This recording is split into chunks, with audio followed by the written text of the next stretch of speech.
co-host can Okay, record. it's recording You now. Okay. are recording. Thank Thank you. you, Dr. Bill. Sorry for that Thank you. interruption. Thank you. Um, I would start by an apology for few people who tried to make an appointment for Monday afternoon, but for some reason I did not see your message. Uh, it seems if somebody sends a message and they are not my friends, it goes to a special place in Facebook and it doesn't notify me. So I have to go physically and check the attempts to send messages. So my apologies for those people. There are still vacancies this afternoon. I think I have 3 individuals or groups wanting to talk to me. So please let me know, and I will try to check the Facebook messages and try not to miss it if you want to see. Thank you very much for the kind introduction and the summary of the main talks. I think you've done a very good job summarizing the main points. There has been very, very slight changes in the program in terms of the order of topics. That doesn't matter. We have to be flexible. And if there is something I cannot finish today, I will deal with it next time. Next time, just a reminder, we will be meeting in the afternoon. Is that correct? On Friday, we will meet in the afternoon rather than the morning. Okay, let me try to share my slides and keep going. Okay. So that's what I would like to do today, discuss the question of paradigms, which is very important, talk a little bit more about qualitative research and its quality. Now, I spent the whole semester talking about qualitative research, so there's a lot of things to cover in about 1 hour and a bit, maybe 1 hour. Uh, so this is just an introduction of the issues. If you want to do qualitative research, there is a lot of literature freely available on the internet. You can consult that. Be sure the source of that information is credible when you look at that.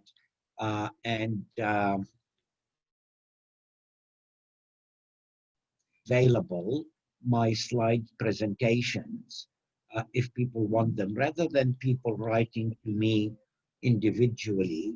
I think I will send them to one person and they can disseminate them if need be. We will agree on that person later. So the presentations will have a little bit more information that I will skip through here that may be useful.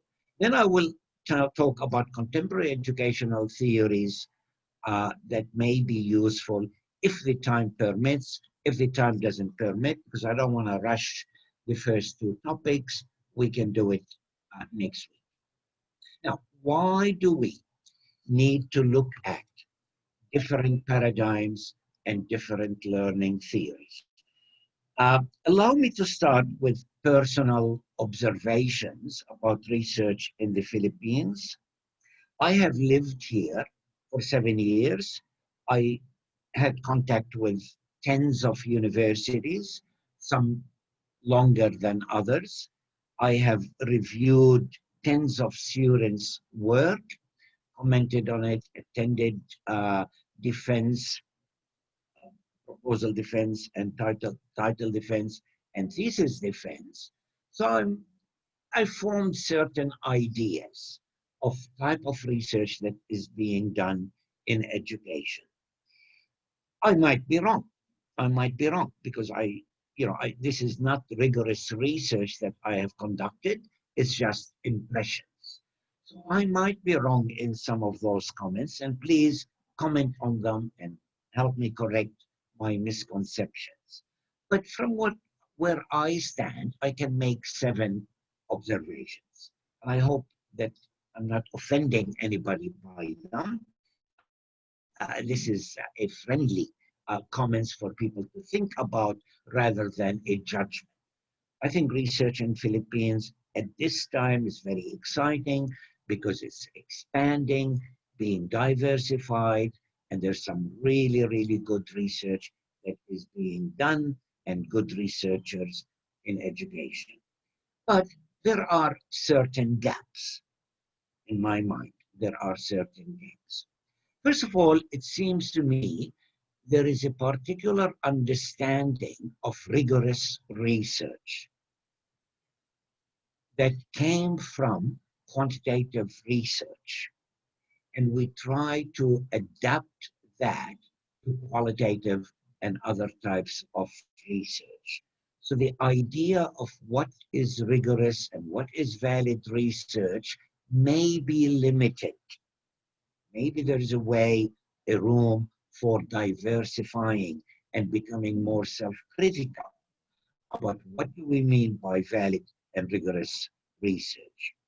Now, quantitative research dominate uh, uh, research in this country. It has a longer history, as it did in all countries that I am familiar with. This is not unusual. And what it does aim to do is generalize to wider population. And it will decontextualize the knowledge. I'll talk a little bit more about that a little bit. Now, qualitative research has very different aims. And people still are worried, why is qualitative research, I mean, how can we make qualitative research generalizable, which it doesn't aim to do. So there is that tension between what quantitative research does or aims and what qualitative research is supposed to present. I think I talked about the next point last time, where there is demarcation, separation between the functions of the academics in terms of teaching, research, and service. There's very few research I have seen that is related to your own teaching or to service. So there is a room to bridge those gaps. There's also demarcation between academic research that is done at university and action research that is usually done in the schools. I talked to some students from some universities, and they said, oh, we cannot do action research for a master or a PhD because action research is not proper research. While other universities demand that master's research is an action research.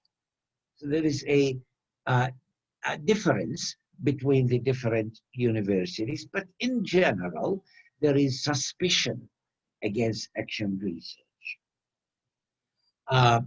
Now, there's also relative absence of research on particular context and particular populations. Research on indigenous populations is increasing a little bit, but there are many other contexts outside the school, outside the classroom. It seems to me the majority of educational research in the Philippines still focus on the classroom. Whereas there are a lot of educational needs outside the classroom that are not attended to. And also there is very, very little research that I have encountered on groups that are excluded, that are failing, that are disadvantaged in education. Issues of gender, socioeconomic background, language background, other sources of exclusion, physical disability. There's very limited research that I have encountered on those particular groups. And the last point, which I think is very important, if we want our research to be globally participate in global discussions, research that use alternative or contemporary theories of education that I want to talk about. Uh, I read very little research about people like Bourdieu and Michael Apple and even Freire and other people. There are a lot of theories that are dominant, well, they are quite common in international publications that are not covered very well in research in the Philippines. And I'll talk a little bit later, why is this important? Why is this important? Okay. Now, let me start with this background of my observations. You may not agree with all of it, it's okay. But there is a room to diversify research. And a good place to start with is to talk about the concept of paradigm. Now, there are two different ways in which paradigms can be used, a narrow way and a more wide understanding of that concept. It's a concept we use every day. The government uses it a lot. And what does it mean? What does it mean? Okay, so there are two meanings. One of them is an example of research. So we have different paradigms, means we have different examples, different ways of doing research, and you can choose which way you want to do it. I don't think that that is a very good understanding of what paradigm is. It's a bit more fundamental, bit more important. And the second term, the second meaning or second usage of the word paradigm is wider to include a whole world view. How do we see reality? How do we see values? How do we see social life? How do we see research? So it's a wider understanding of paradigm. It's a way of thinking as well as a way of doing. So when we say a different paradigm, we think about something different and we do something different. If we only think about something different and do the same old thing, that's not a change in paradigm. Let me give you an example. We used to stand up and do professional development face to face. Now I'm doing professional development on Zoom. Is this a different paradigm? I don't think so. I don't think so. It's doing the same thing, but instead of standing in front of you, I'm sitting in my kitchen or dining area and talking to you. I'm doing the same thing. So it's not really changing paradigm.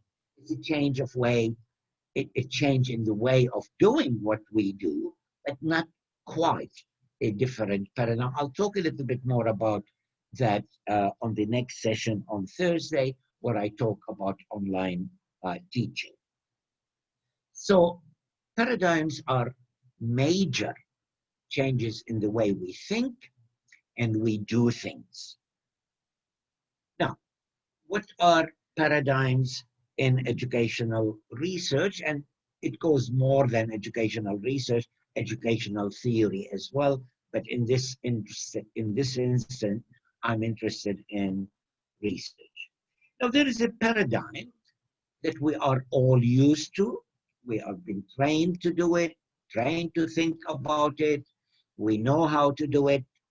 And that's what I'm going to call the traditional paradigm, which usually uses quantitative methods of correlations, significant differences, and all of these things.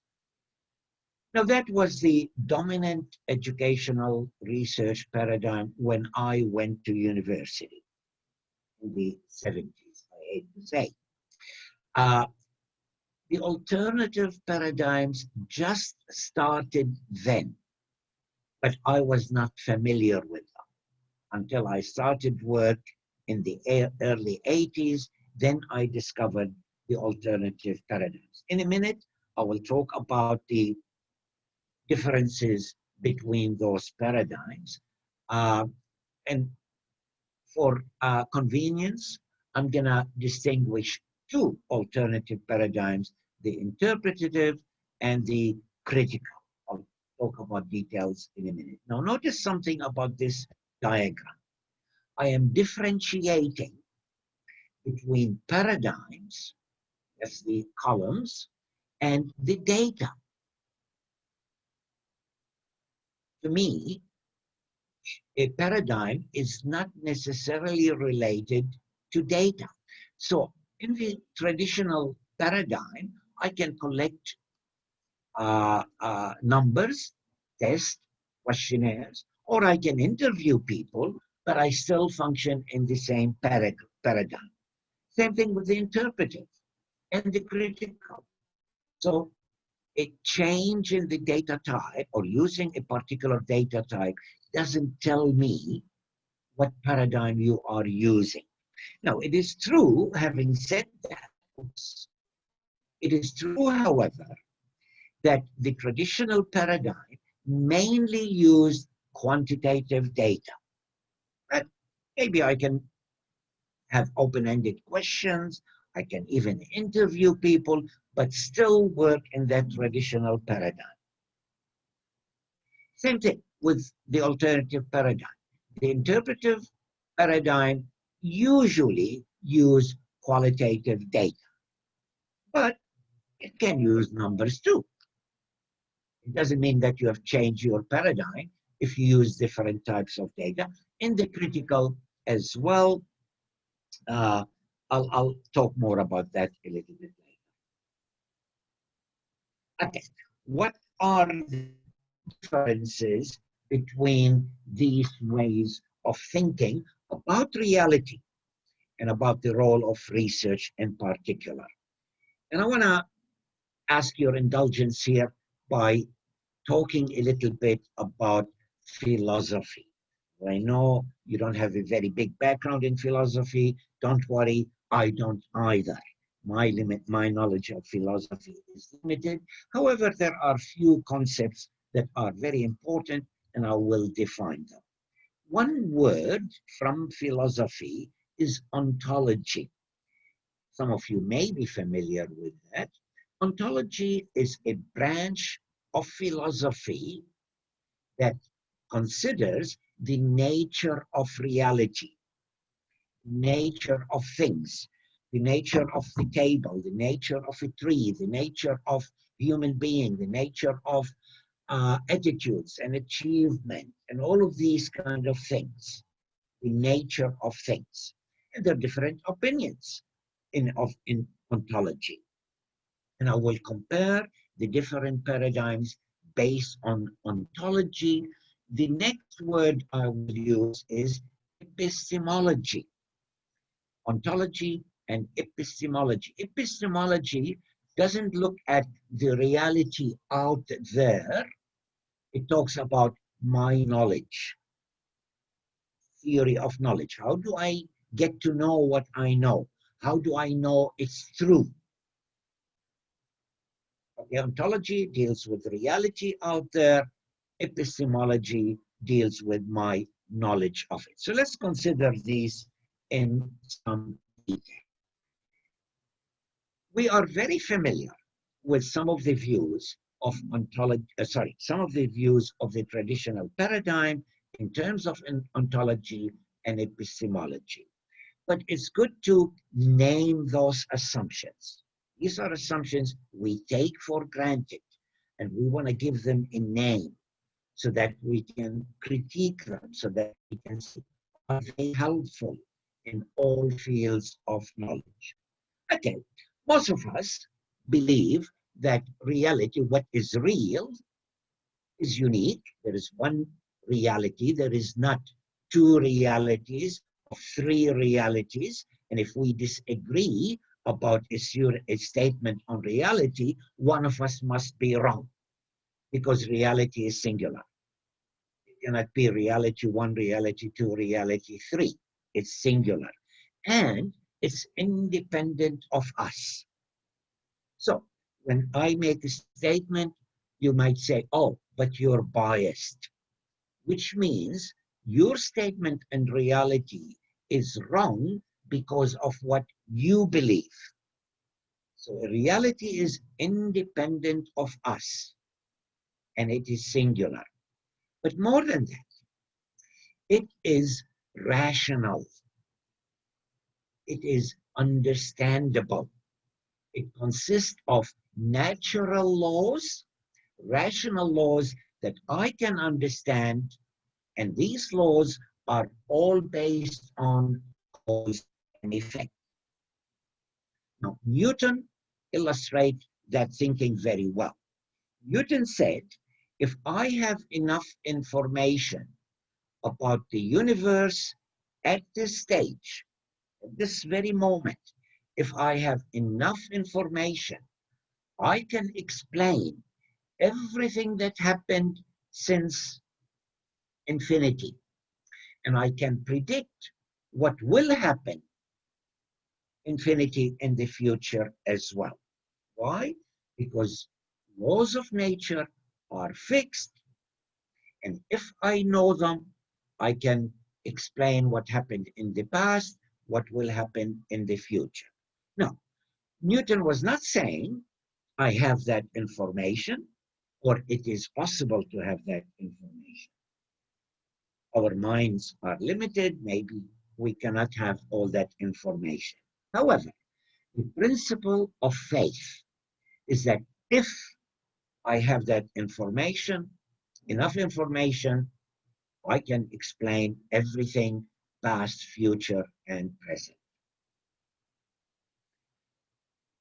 Okay? We can identify with that, I think, because we live our life based on that. When we conduct traditional educational research, we want to find a truth. Does achievement depend on attitudes? Does a teaching method A produce better result than B? So if I have all that information, then I can solve all the problems of education. When I started research, that's what, and I'll talk about that later, that's my feeling. I want to do research to understand, to solve the problems of education once for all. Because my image of reality was very much according to those.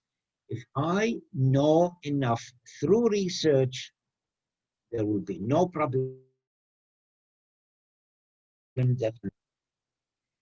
Now you might say, yeah, that's very logical, very understandable. What else can be true? Okay, now let's see. What are the limitations of that?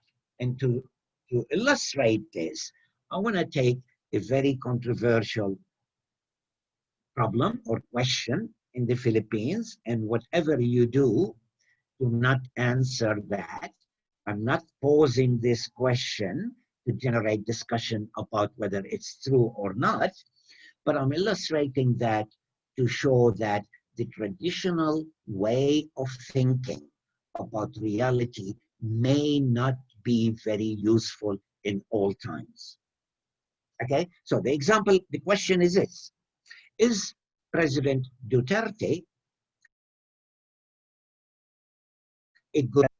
I will not attempt to answer that, but let us analyze that question and see what possible answers we can get. Traditionally, yeah, I know in reality, it must be true statement or false statement.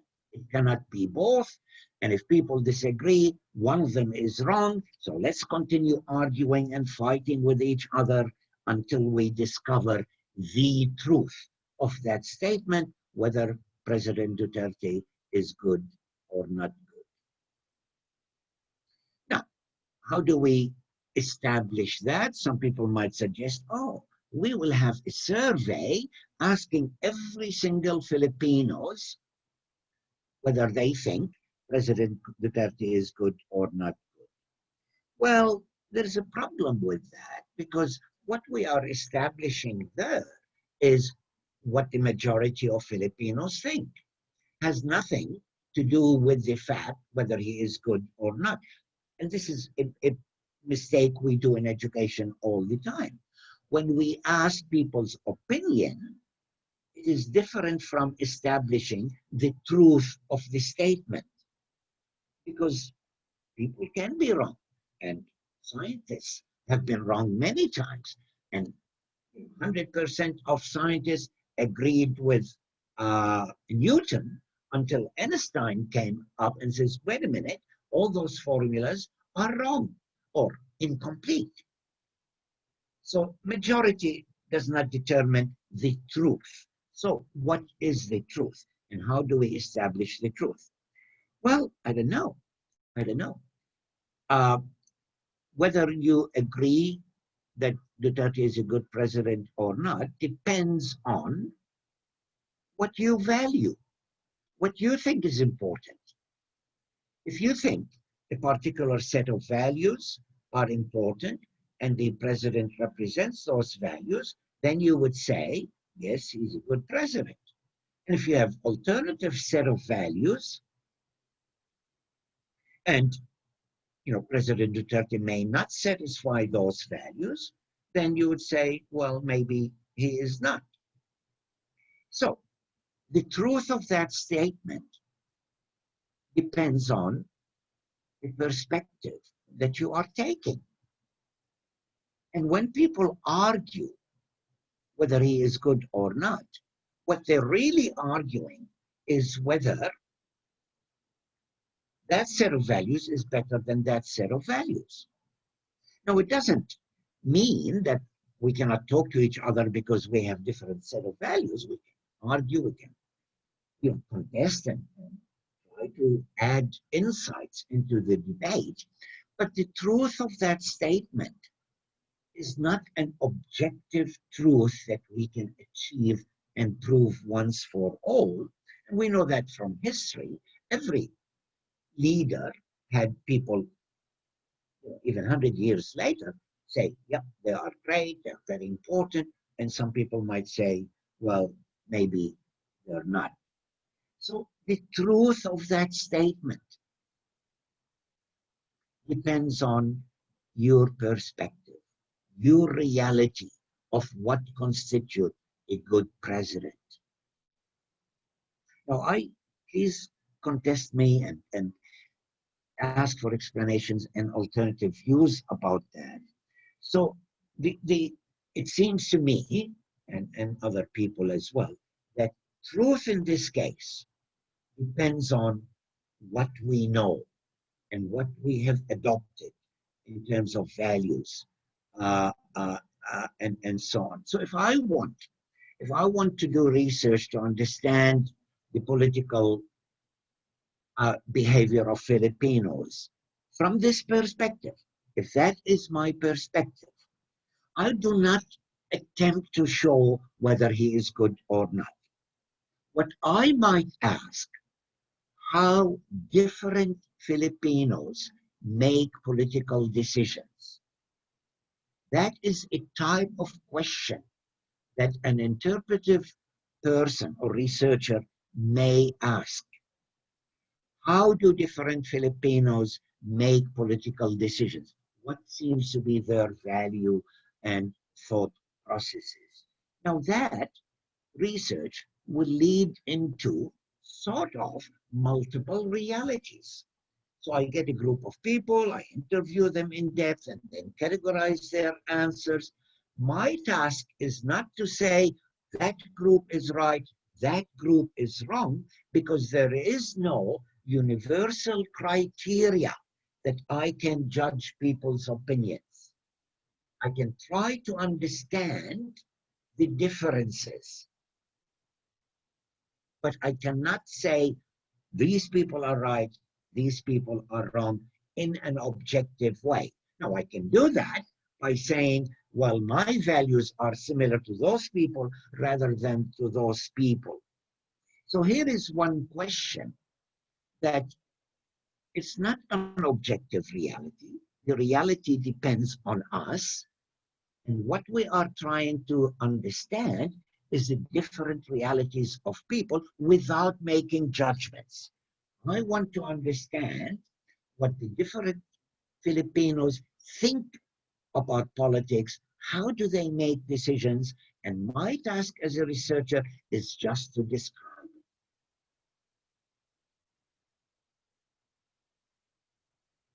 Now, how do they, I'll come back to the critical in a minute. What does this say about our knowledge? Our knowledge.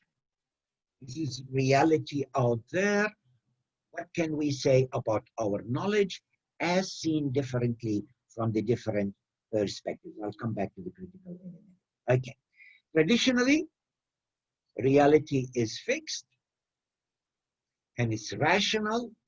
It can be discovered by research and understood by research. Although it's very complex, it takes time to do that. But in principle, it is understandable. So how do we know that what we know is correct? Simple.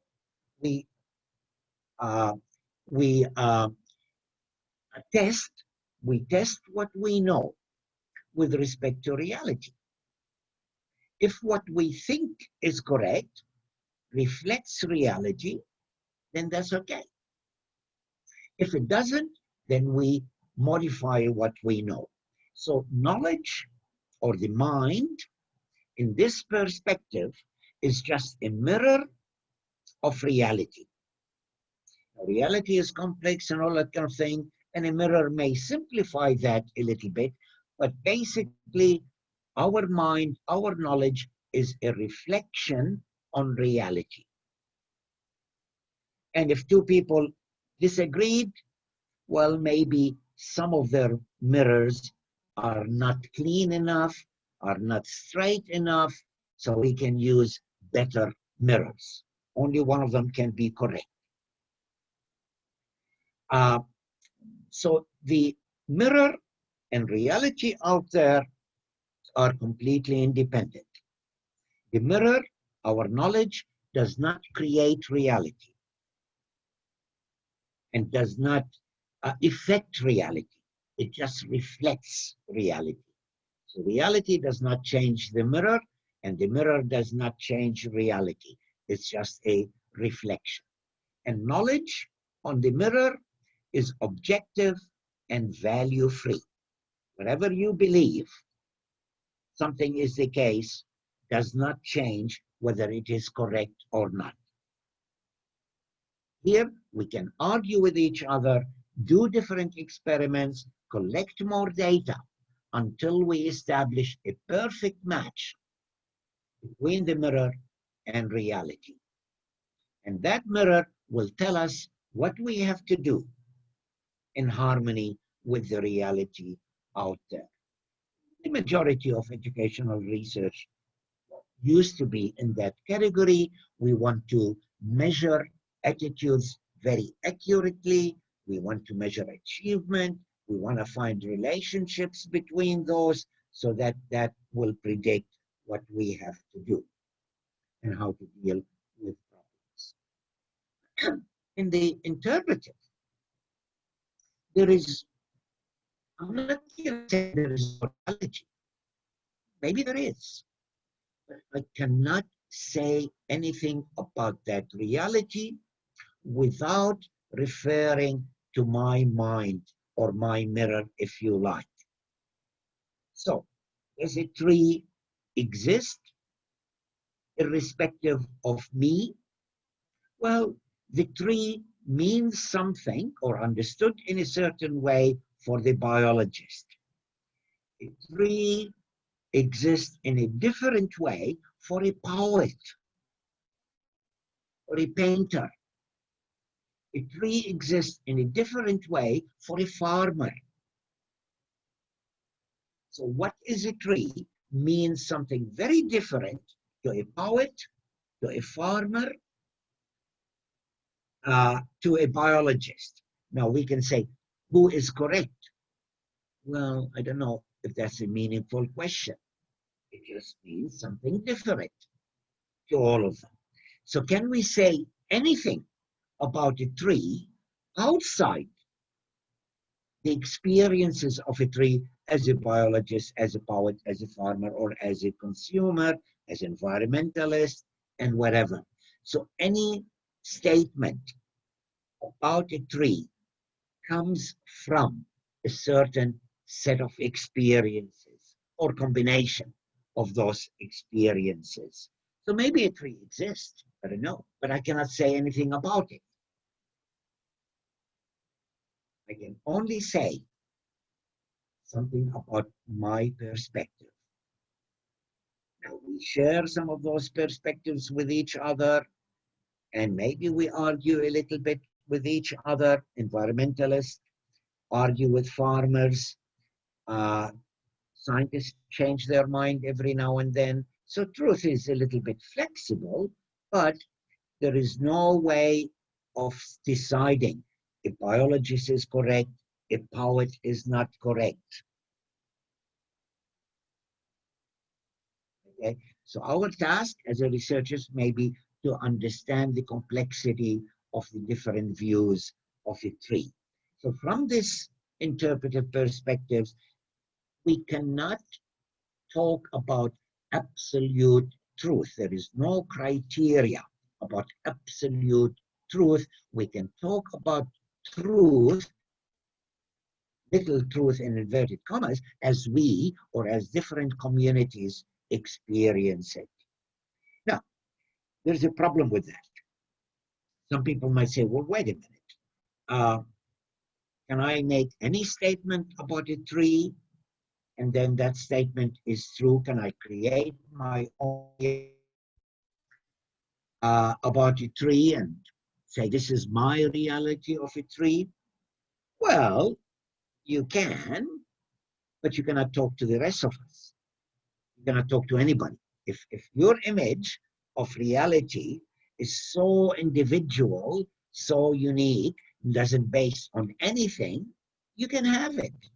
There's nothing to say, you know, your conception of a tree should be similar to mine, but we cannot talk to each other. If you're talking about a tree, I don't know what you're talking about because we don't have anything in common. So truth in the interpretive perspective is a sophisticated, complex structure, but it is internally consistent. It is understandable by a certain group of people. So although it is subjective and value laden, but it is not completely individualistic. It is still social. So if a scientist wants to make arbitrary statements about a tree, yeah, that's fine. I mean, he can do that. He or she can do that. But he cannot talk to the rest of scientists. So while truth is sort of subjective and value laden, so the difference between a scientist and a farmer and a poet is because the purposes that they experience it with is different. So there is value there, there is subjectivity, but it is a group subjectivity that other people can look at and say, that makes sense.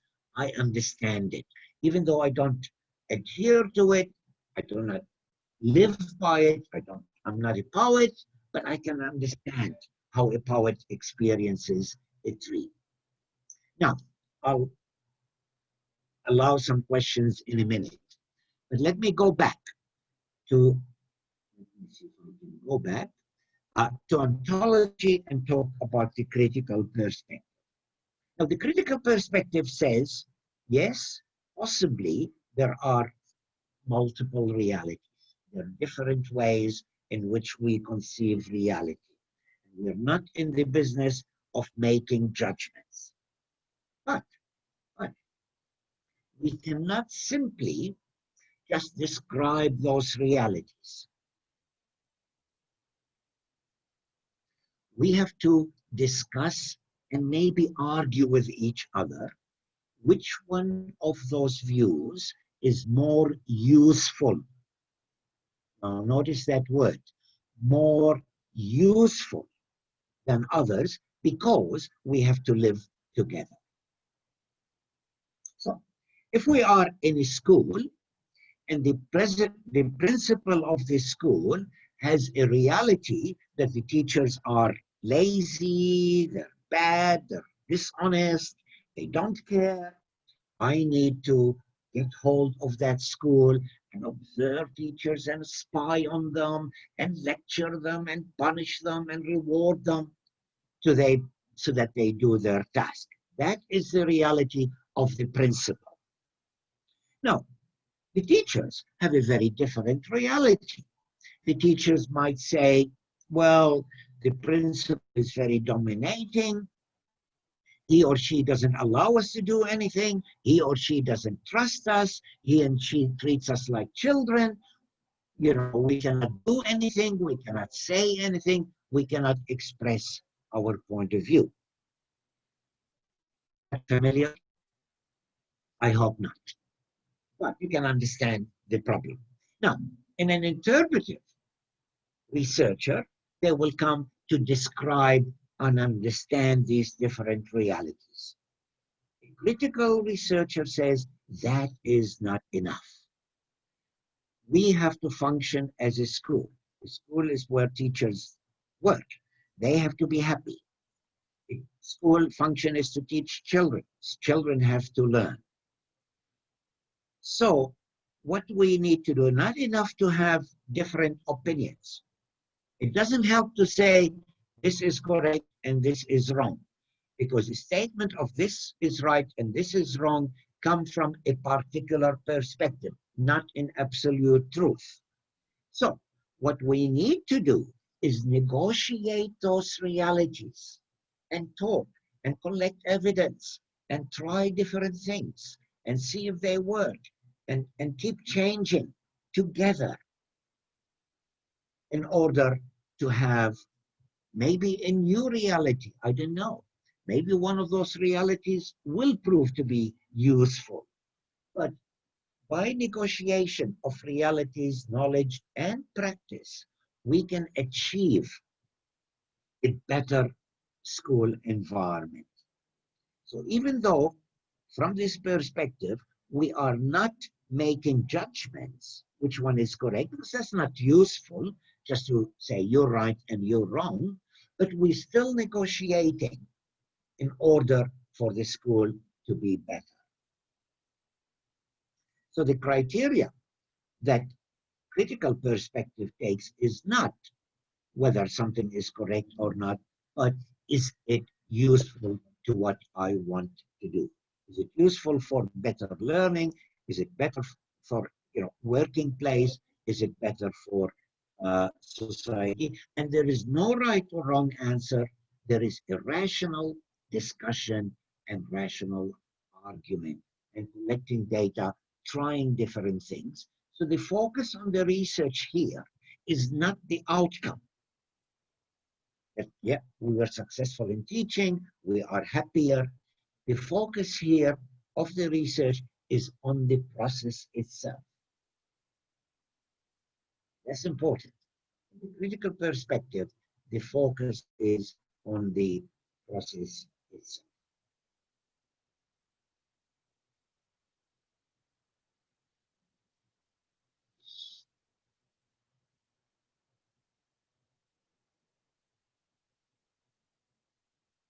That's a lot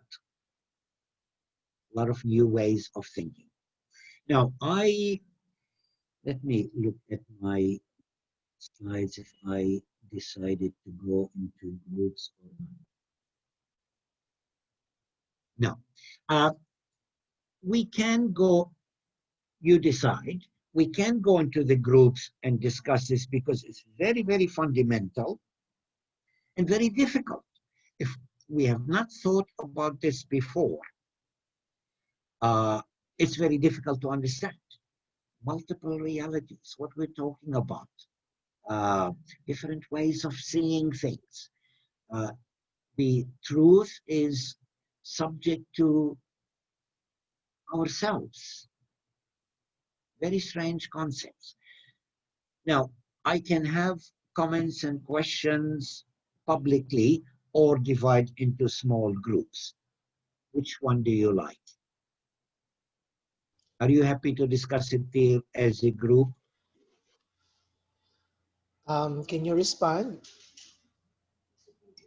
Anyone? Do you want to have another breakout rooms to talk about these the paradigms, definitions of paradigms discussed by Dr. Bill? Yes, sir. Very interesting. Yes, what? Divide into groups or Divide or discuss it What is the here? other option? Okay, the two options are, and I would like to hear more than one person. The two options is to discuss it here, people ask questions and make comments here, or divide into groups and discuss it and then come back. If we divide into group, that might take a good part of an hour.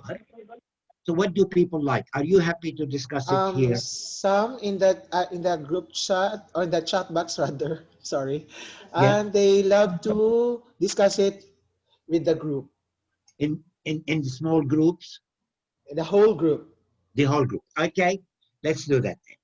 But I want people to make comments, ask questions, disagree with what I'm saying, and so on. Now, in your discussion, in your thinking, think about what are the dominant uh, ways of thinking or paradigms in the Philippines and possibly why, and concerns about the different paradigms. Sir Bill, Yes. I read before about pragmatism.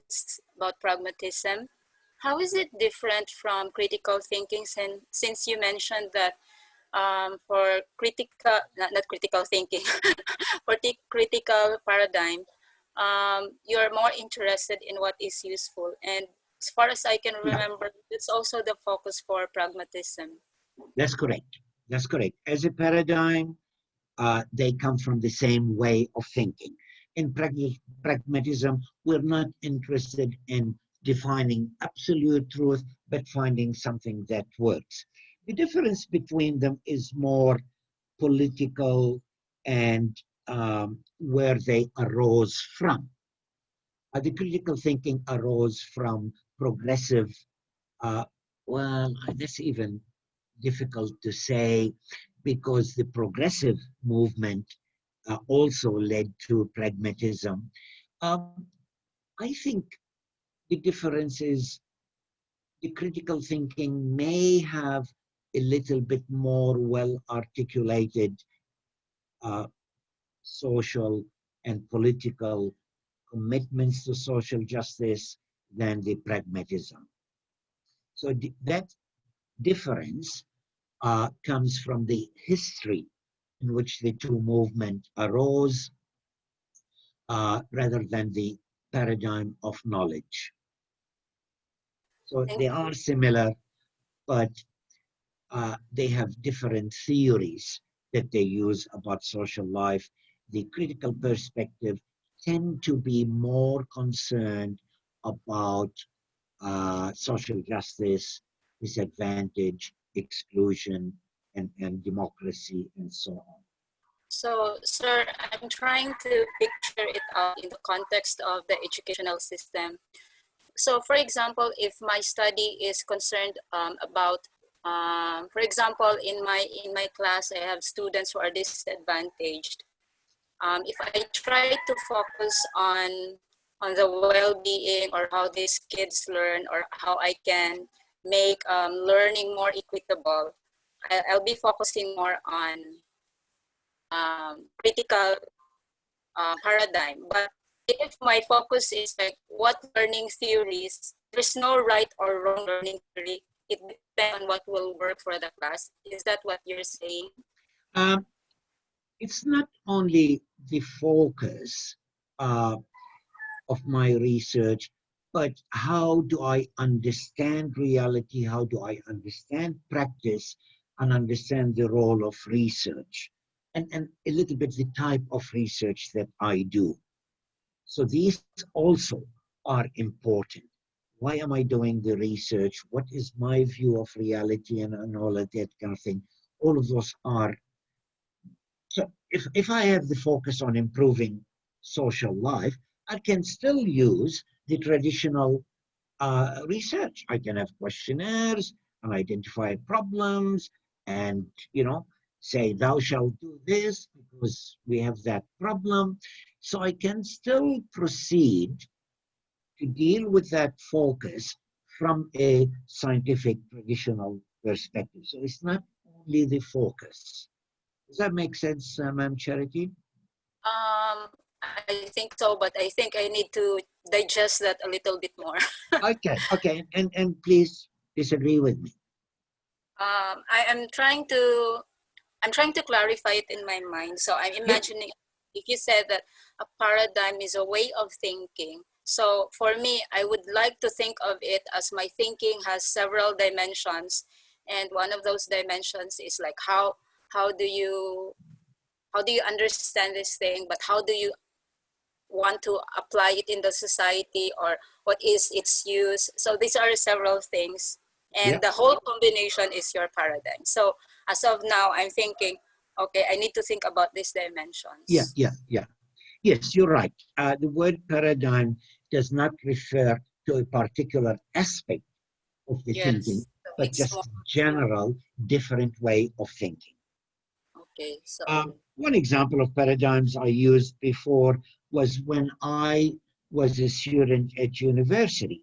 We had two groups of people, and I had friends from both groups of people. We had one group of dedicated Christians, and then another group that are leftists and communists, various groups from that thing. And I noticed I had friends from both groups, but I noticed something that they never agreed with each other. Whatever this group said, this group argued, and vice versa, completely different about everything, almost everything. And then I thought, what's happening here? And later it dawned on me that the disagreement is not about facts. They were obtaining facts to support a particular point of view. Not that one of them is biased and the other one is not biased. Both of them were trying to get facts to support their point of view. And their point of view determined which facts are important for them and which facts are valid. So the differences between the two groups is not that some of them were ignorant and the other ones were not ignorant. The difference was they have different paradigms. So, Sir Bill, if that's the case, I'm still thinking about the dimensions that I just mentioned. Yeah.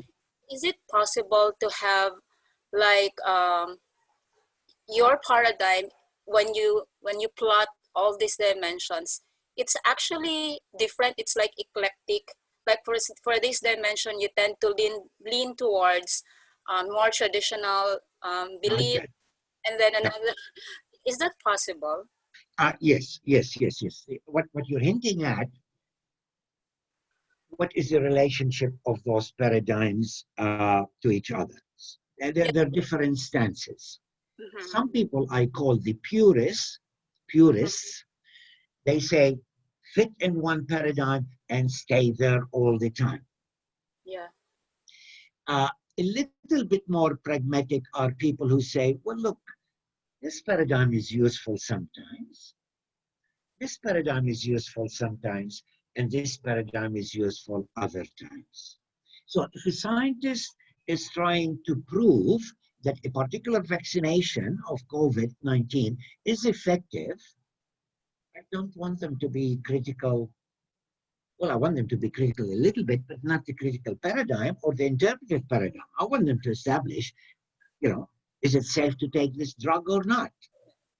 Yes. Okay, so for that kind of research, maybe that is preferred.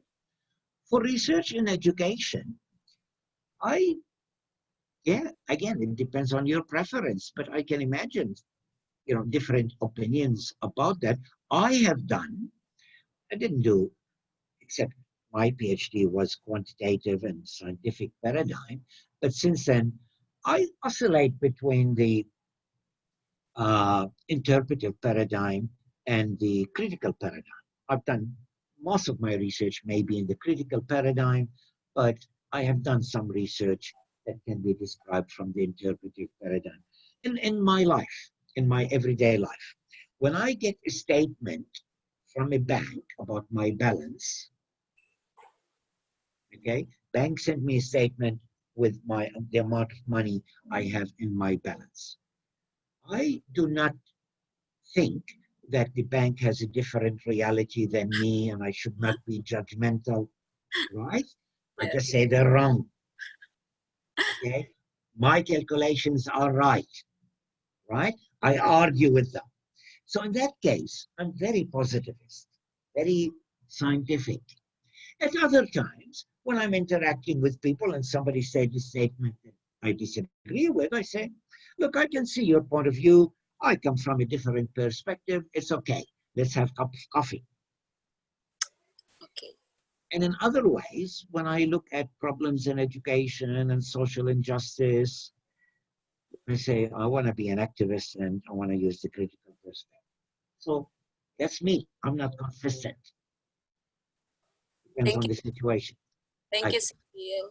I, other comments, other questions? Is there anybody who wants to share, to weigh in Which their idea? paradigms are more dominant in Philippines and why?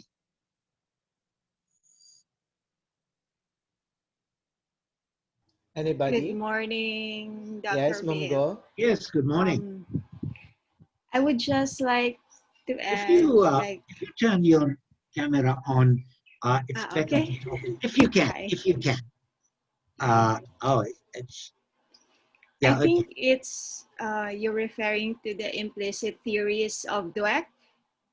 It's the entity belief and the incremental belief.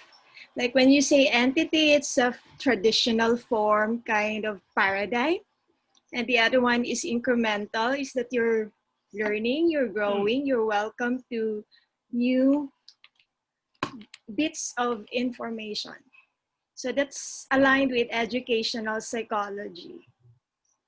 Uh, there is some relationship. Uh, in a sense, people who think of the fixed abilities and so on, maybe are thinking in terms of the traditional paradigm that things are, real by themselves. You are either high ability or low ability, and that is fixed by nature. While the people with the what do you call it rather than the fixed? What's the other one? Incremental. So incremental. Maybe they are a little bit more inclined to look at our intentions can change reality and these don't have reality. Yeah, maybe in that aspect they are related, but they're quite different because those are just a local theory about ability and performance, where the paradigms are general research. So what you're saying is a part of reality referring to perceptions, beliefs, and achievement. What I hear we're talking about paradigms. So yeah, it's an interesting comparison. Okay. So when you do research, you have to start from your own paradigm. You adhere to your own Well, paradigm. that's an interesting one. In our PhDs and masters, we demand every student, every researcher in the methodology to say their paradigm, state their paradigm. Are you working positivist, interpretive, or critical? Okay, and then describe the type of research they're doing. So we insist that they make the paradigm explicit. Okay. So sometimes when you explicitly are able to identify your paradigm, it also has roots with who you are, your identity. Well, very much so. Very much so. A paradigm is us, is a reflection on us, what we believe. And rather than assuming things like the traditional paradigm, just assume this is the way reality works. Uh, to become aware of it, to name it, state your facts. Yeah, very much so. And a change in paradigm, a change in thinking is changing in ourselves. I cannot divorce my identity as Bill Atweh from the different paradigms I operate under at different times. Okay. So Very it's much. when you really do research, it is something that interests you, something that you value, so that if I there are no returns or the returns may be slow, no recognition, there is rigorous work because it's something that you are interested in, you value, yeah, then it yeah, doesn't really matter. Those yeah. extrinsic rewards don't really matter. Very much so, being aware of ourselves and make it clear to others so that they understand where we're coming from to respond to statements accordingly. Okay, thank you so much, Dr. Thank Bill. you. Thank you for those questions. Other comments? I'm When sorry. person, yeah, Sorry, Sir Bill. I would like to ask another question. okay, please. Um, I read about the necessity of aligning your theoretical framework. And I was just thinking, do different theories stem from particular paradigms? What I mean is, for Yeah, example, if there's a theory, do we associate it to only one paradigm, or is it possible for a theory to be a product of several paradigms yeah, so that I yeah, can align things in yeah, my yeah, research? yeah, yeah. Theories are slightly different to paradigms, but they tend to align themselves with a Okay. particular paradigm. So I need to determine first what is my paradigm, Yeah, and then after identifying what I want to do, why I want to do it, how do I before the how, what theoretical framework aligns based on my paradigm. yeah, yeah, yeah, I can decide on my methods. yeah, yeah. Thank you, sir. Yeah, I'll talk about theories a little bit later. They're slightly different to paradigms, but in general, they fit under, align themselves with the paradigms. Other questions. When I was giving this lecture the first time, or something along that, not this particular one, but discussing this topic, the first time with graduate students, one student came to me at the end of the presentation and he said, problem with this. And I said, yeah, okay, what it is? What is it? And he said, see, I'm a Christian and I believe in absolute truth. Um, and here we're talking about multiple realities. Obviously, there's something wrong here. There is one reality and God knows it. Uh, that's okay. And well, he sorted that for himself and did qualitative research at the end of his course, and he dealt with it. That's not the moral of the story. People deal with that in different ways. But that's one of the concerns about thinking in terms of paradigm, because we associate the scientific way of thinking, singular reality, absolute truth, and so on, with religious beliefs. Now, this is not inconsistent with those beliefs of having a supreme, knowledgeable person, creator, and so on. It's just saying that we don't know the mind of God on various things. We don't know what God thinks about achievement and motivation and all of that kind of thing. What we're talking here is about our constructions, our understandings, our own paradigms in order to make sense of the life we live in. So that is not making a statement about, metaphysics, if you like. Okay. I would like more questions, comments.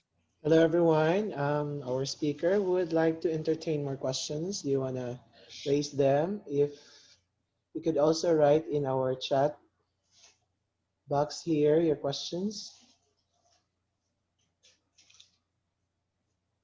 May I call names? Okay. I'm not sure if anybody asked questions uh, in the chat box. No questions there. If you have any question, you can also add it there. Okay. Now, where was I gonna go? Let me share. No, I have so many things open here.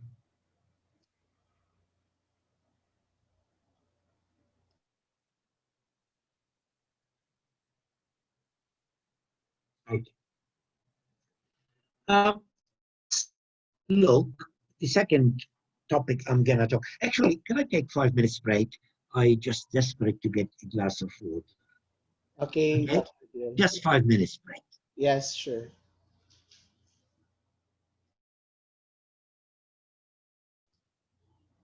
Okay, we'll have a 5-minute break. Would like to remind everyone that the link to our attendance is in our chat box. Please click on the link for your attendance. Thank you very much.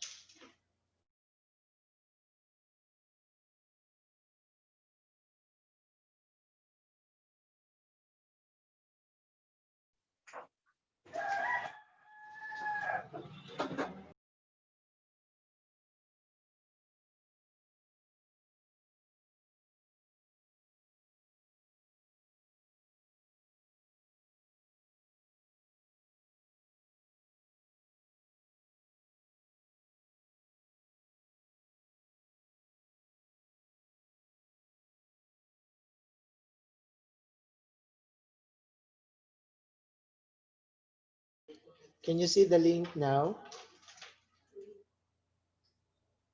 Yes, I just posted the link, ma'am.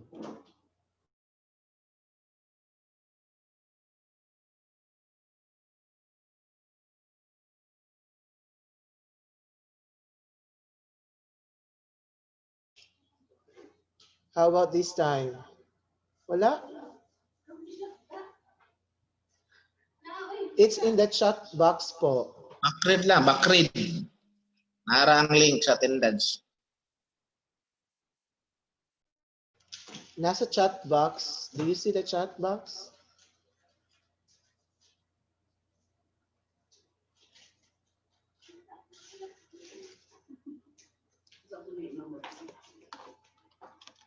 This one. Do you see it? Okay, maybe I defaulted the send section, whatever. Okay, one last comment about the paradigms before we move on. Why is it important to look at research from different paradigms? Now, this is not saying one is completely wrong and useless, but what I am saying, what I think, believe in, that different paradigms lead into different kind of knowledge and different research questions. And education and social life is so complex. And if we see reality in education and social life only in one particular way, we are missing out on alternative research questions and views that may be very helpful as well. So for enriching our knowledge and improving our practice, I believe diversification of paradigms would lead into different types of knowledges that may only be useful. So think of the classroom or the world as a room that has windows from different sides, and we can only see this reality through windows. And if we stand from one window, we see a particular reality. And if we stand in another window, we see a different reality or different view of the box, if you like, and so on. So diversification of paradigm can only enrich our knowledge, and they may lead into contradictory findings, and that's good because then we can discuss more and we can find more. Okay, I think looking at research only from one perspective is limiting, and that's why I start by talking about paradigms. The same argument is about using alternative learning theories as well, or social educational theories that I will come talk about a little bit later. Okay. Now, the second part of the talk talks about introduction to qualitative research. It's a very quick introduction. I'll try to do it in 1 hour or less. And we see how we go. There are a bit more details in the handouts that I can provide for you, and there's a lot of written about qualitative research. So when I talk about qualitative research here, I'm really talking about not only numbers versus words, because you could be in the traditional paradigm using both. I'm talking really the difference between research in the first type, the traditional research, versus research in the critical and the interpretive together. So that's what I'm calling qualitative research in this case. I'm talking those two paradigms. But because the traditional, it was mainly quantitative, in the alternative paradigms, it's mainly qualitative. So when I'm talking about qualitative and quantitative, I'm really talking about paradigms. Keep that in mind. Now, what is research like in the traditional point of view? Again, all of these we do without thinking. We do as if they are how you do traditional research. So how do we do traditional research? When we are doing quantitative, I don't care what method you're using, experimental, correlational, factor analysis, whatever method in the quantitative research, that is what you're doing. First of all, you are identifying a limited number of variables. Achievement, attitudes, perceptions, beliefs, all of these kind of things, a handful of them.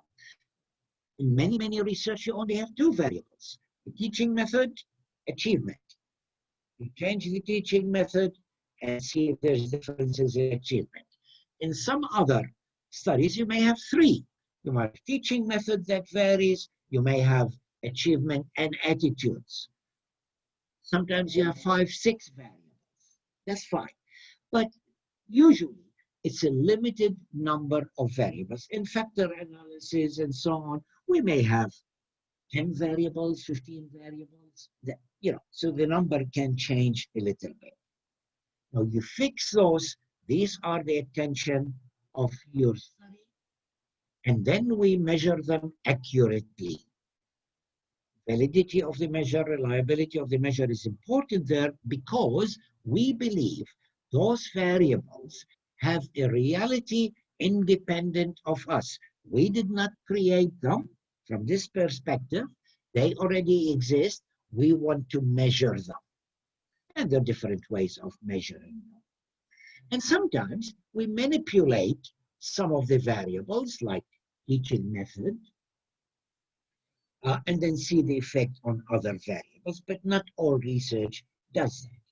There is descriptive research, natural research that measures correlation, not. Now, so what we're interested is, we want to look at the relationship of those variables statistically. Now, the important one is this one, number 5. Everything else is considered experimental error. So if we're studying the relationship of teaching method and achievement, and the students come to class hungry, we don't care. That's not part of what we're looking at. That's an error, measurement error. If there is a war outside, if there's a virus, we don't care. We identify those variables. Anything else we forget about. If the students cannot speak the language of the teacher, not important. If the students are physically disabled, doesn't matter. Okay? That is the assumption we are making every time we do quantitative research.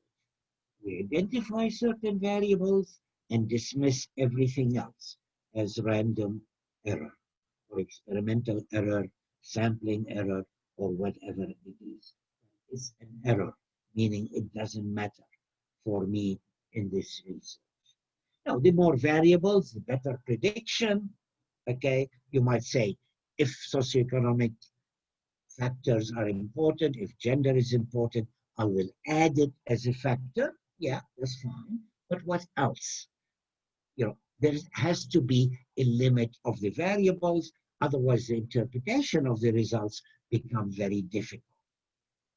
Okay? So if you have 5, 6 variables and you look at the interaction of those variables, after 2 or 3 of them, you say, oh, I don't know how to interpret that. I can show it's statistically significant, but I cannot understand that in terms of. That is what we do in experimental quantitative research. Now, what are some of the problems with these? First of all, we have to make the assumption that the variables are given, are natural, not controversial, and they can be accurately measured. We make that assumption that achievement is God created, if you like, excuse the term. Achievement is real, okay? Does not depend on how I define it. All I need to do is learn how to measure it. Now, I don't know if this holds in many educational research. There is a lot of discussion what is achievement. How do we define achievement? Is it performance of knowledge and skills? Is it high order thinking skill? Does it include problem solving? Does it include application? Does it include creativity? Does it include, you know, all the outcomes of education? You know, how do I choose? It's arbitrary. I choose a performance on a test that I define and I call that achievement, but this is not universal. Somebody else may define achievement in a different way and focus on different things, and hence be measuring a different variable. Although we're calling it achievement, we're calling it attitude, we don't know what it means except by the way you measure it. So in social science and contemporary science in particular, how we measure something determines what we are measuring, determine the phenomena. Even scientists and physicists would say the act of observation changes what we observe. There are particles that only exist if we are observing them. If you don't believe me, ask Google. No, I'm not a scientist. I know this fact, but I do not understand it. Okay, but it is true. In science, it is accepted, some sciences. So this assumption that variables exist independent of us and all that kind of thing can be challenged, Now, in human behavior, multiple variables interact. The socioeconomic background of the students, the language they talk, their motivation, the level of achievement of their parents, the available resources in school, the teacher's knowledge, all of those interact in what's happening in the classroom.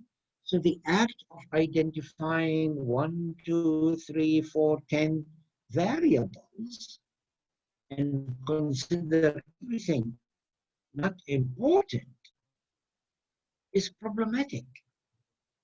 It's not without any problems.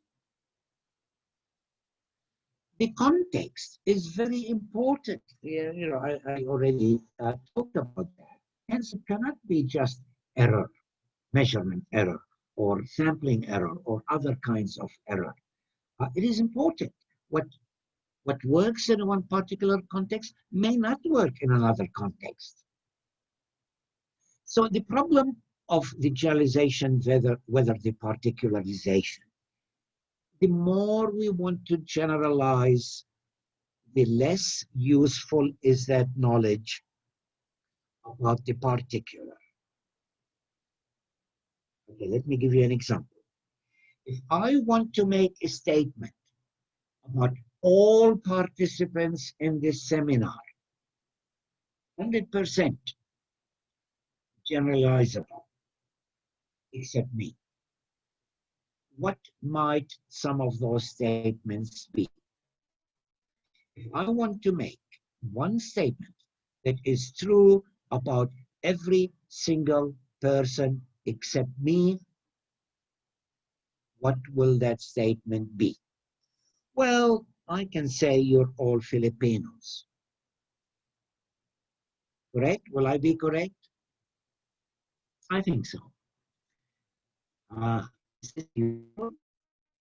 Is this really deep knowledge? I don't know.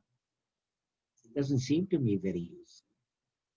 So the more generalizable, the less useful to understand the particular case. Alternatively, I can take one of you and interview them for 10 hours. Then I generate very detailed knowledge about what is it like to be an academic in IIT. Is this knowledge generalizable? No. Is it useful? I think so. I think so. Even through the particular, I can get issues that are so deep that a questionnaire will never give me.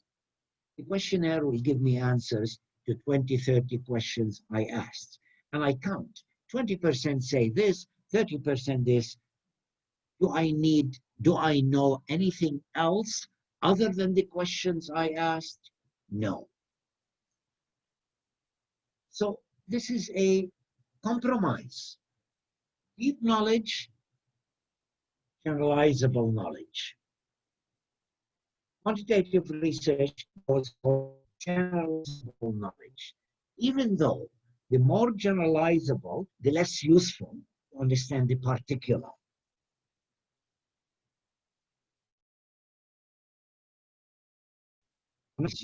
Is useless. What I'm saying is there is a compromise.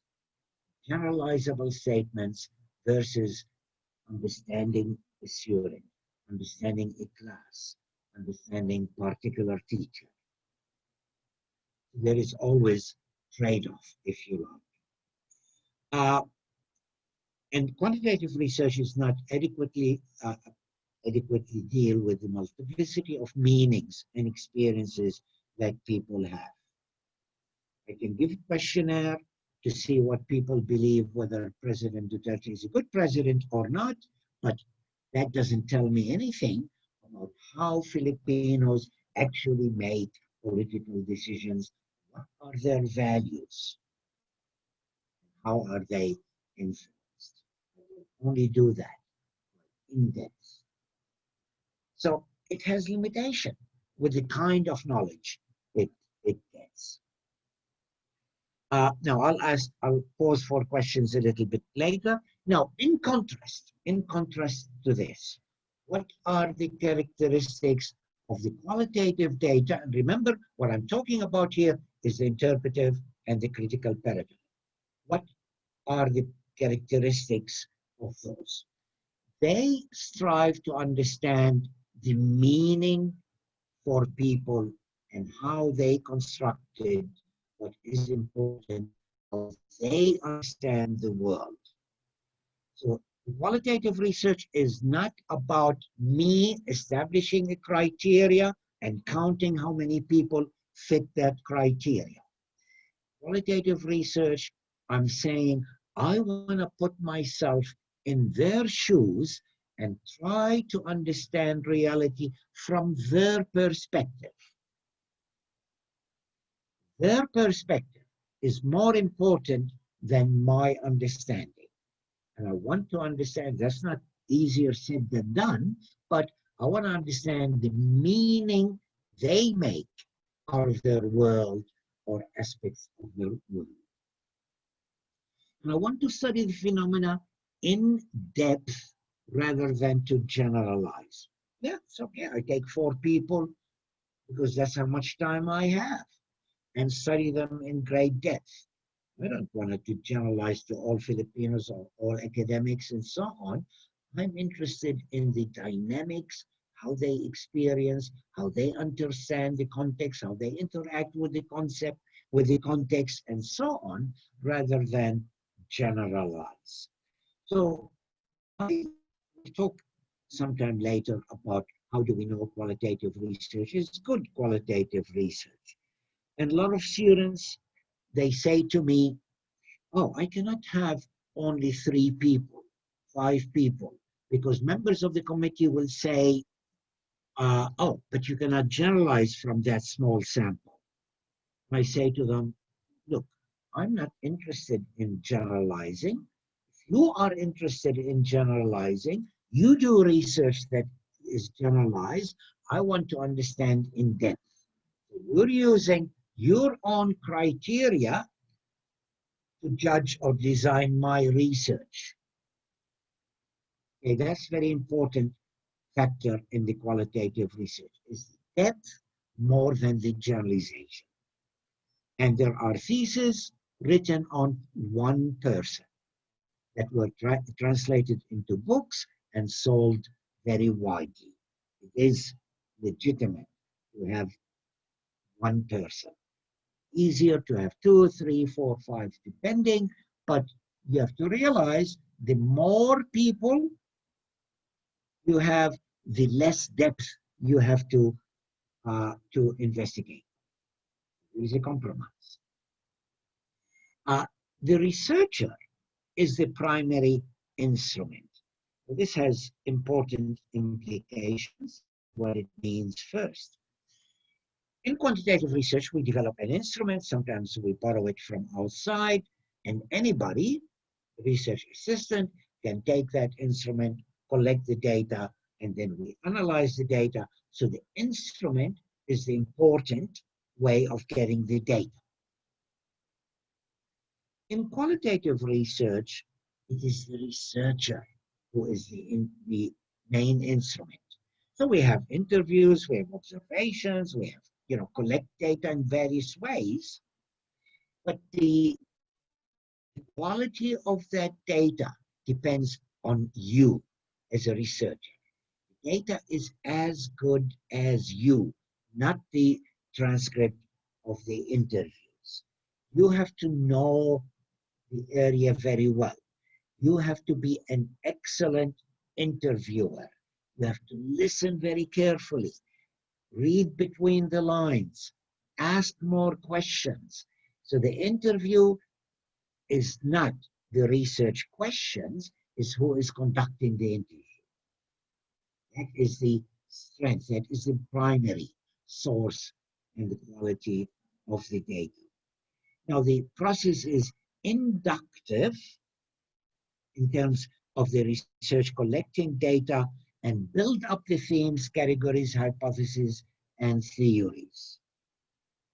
In quantitative research, I choose 20, 30 questions and then go and measure everybody on those questions.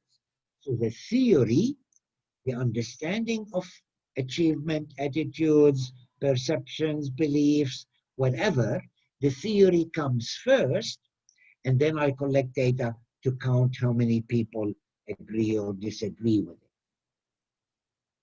In qualitative research, it tends to be inductive. I have an idea of what I want to say. I read the literature, I form an idea, then I ask questions in depth, and then build up themes, categories, hypotheses from what people tell me. That's one difference between qualitative research and quantitative research. And qualitative research is richly descriptive.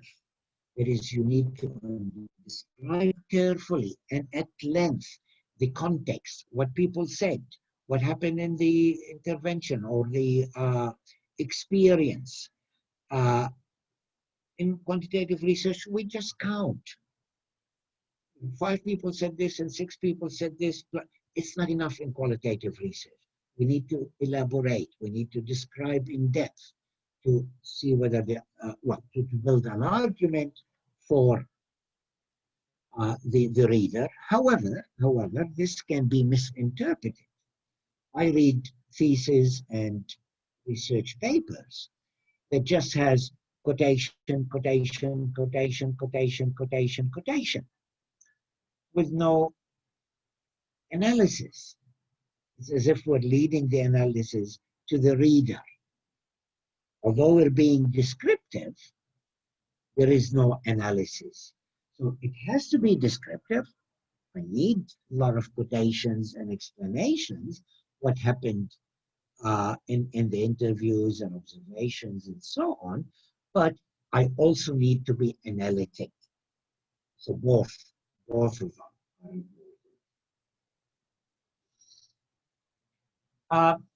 Now, I want to move through the following very, very quickly, and it may not be useful.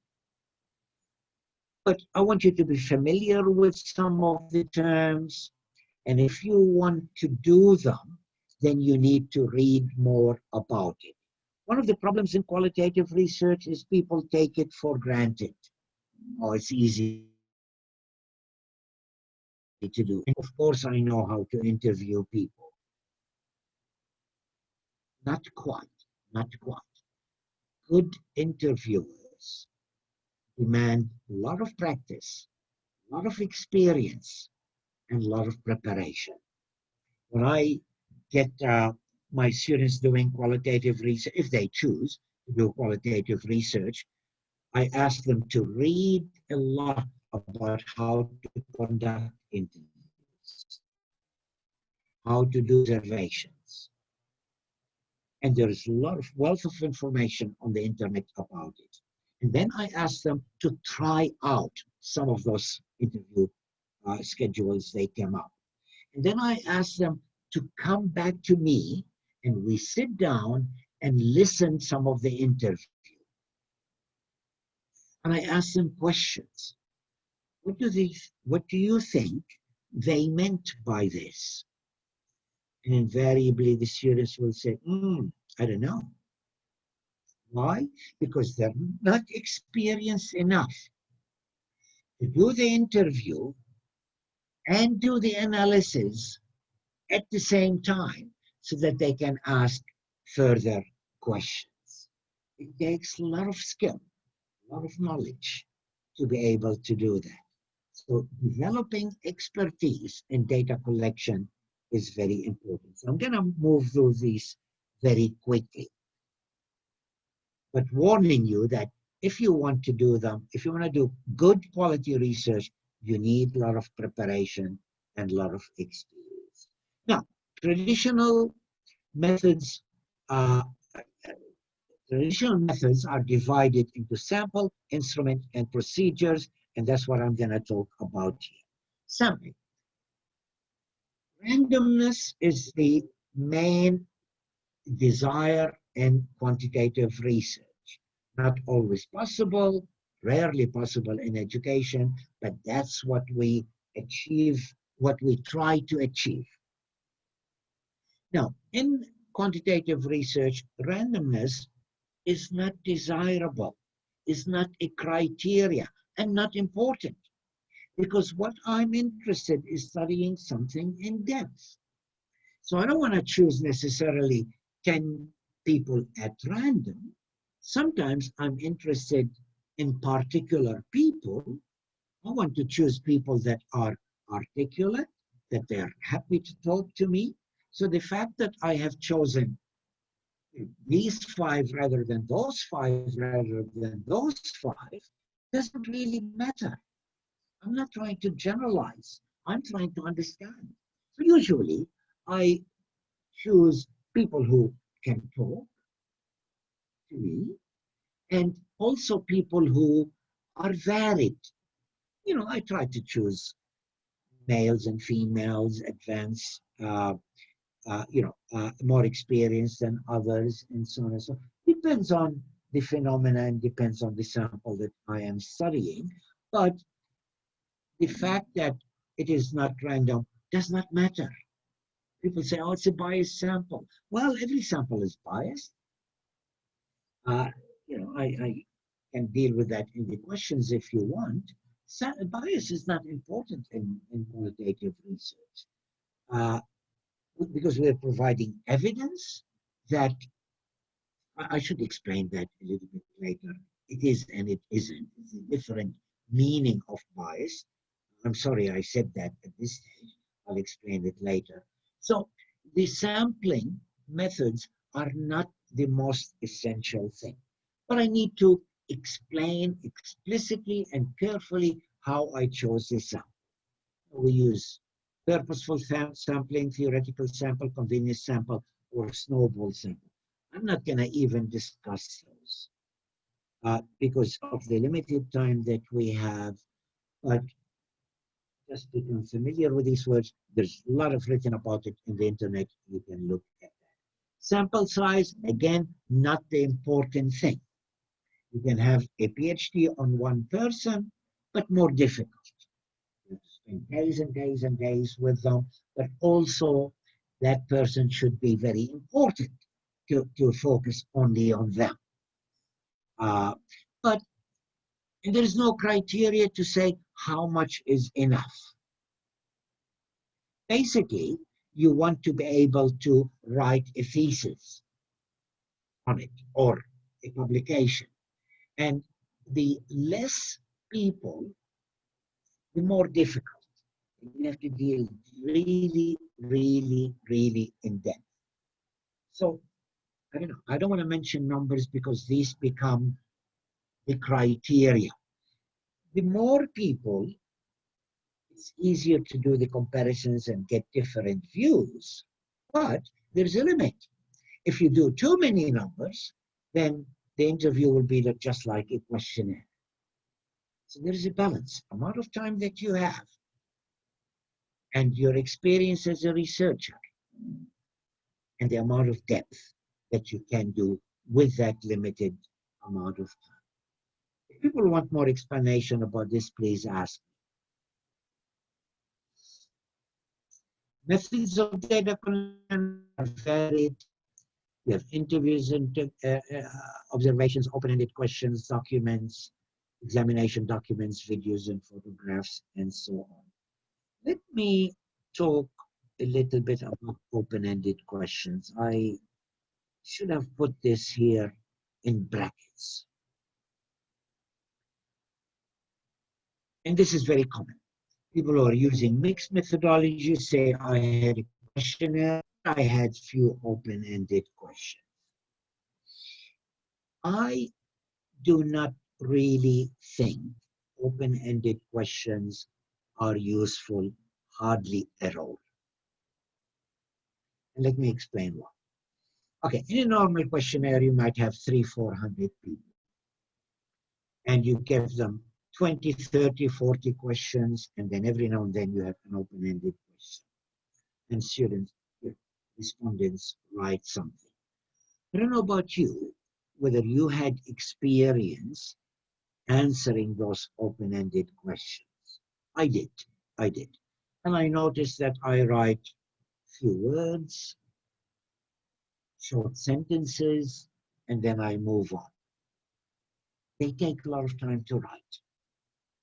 And I say, why should I bother explaining? I just mention what I believe in one word. Now, as a researcher takes 100 of these, 100 surveys and open-ended questions, what can I do with them? First of all, I cannot ask more questions. I cannot ask clarifications. People write what they write, that's it. That's what I have. Usually it's very short. How can I analyze it? I can say 10 people said this, 15 people said this, 5 people said that, and back into quantitative data. So that is not qualitative data. So even though the open-ended questions may appear to be qualitative research, in many situations, they are not. Because the way you're analyzing is counting, and that's not qualitative data.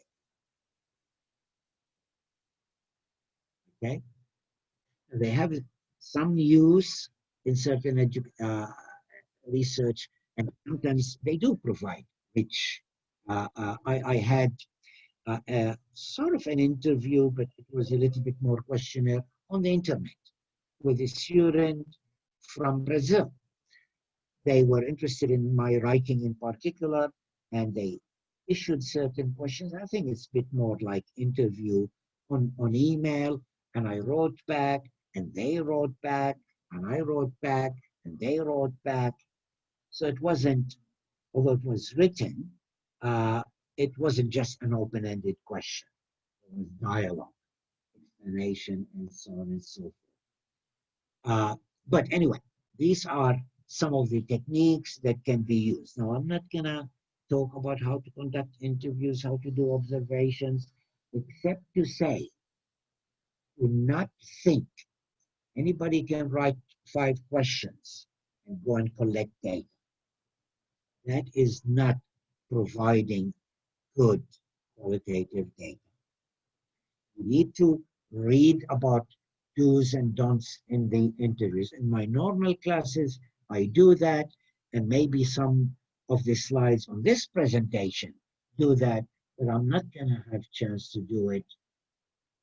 They're very rich, very important, very useful way to collect data in qualitative research. I think it's safe to say they are the main, dominant, if you like, way to collect data. But to do them right takes a lot of time, a lot of training, a lot of exercise. And this idea of tape recording the first interview and even listening to it yourself. I say, did I really say that? Oh, I missed that opportunity. I should have explained a little bit more. You learn a lot by listening to it. And if you have a critical friend to listen to it, not in terms of the content, but in terms of the procedures, how you followed up questions, and so on and so forth. Now, that's all I want to say about qualitative research. I know it's not enough at all, but just to identify some of the available resources and so on. What I think is more important is how do I assure the quality of what I do. Not all qualitative research is good research. Not all quantitative research is good research.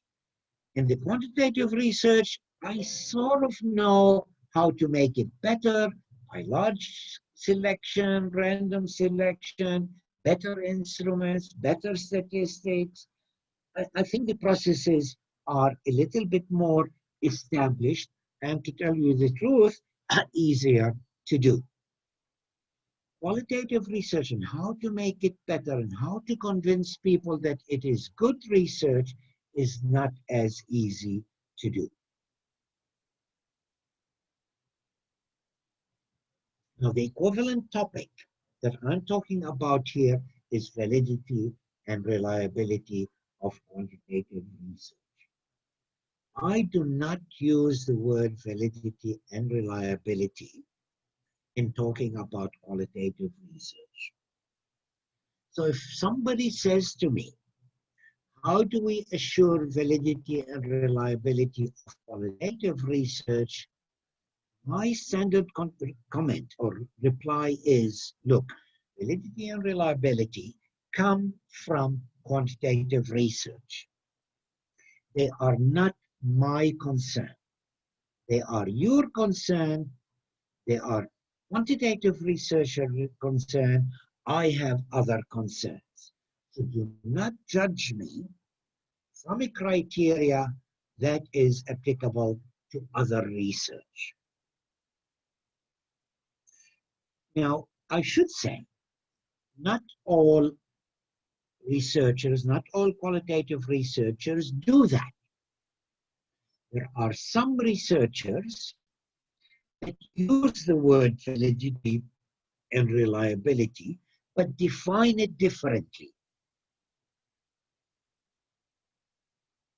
Okay, so they still use the labels reliability, validity, but defining them differently based on the assumptions of qualitative research. I don't do that.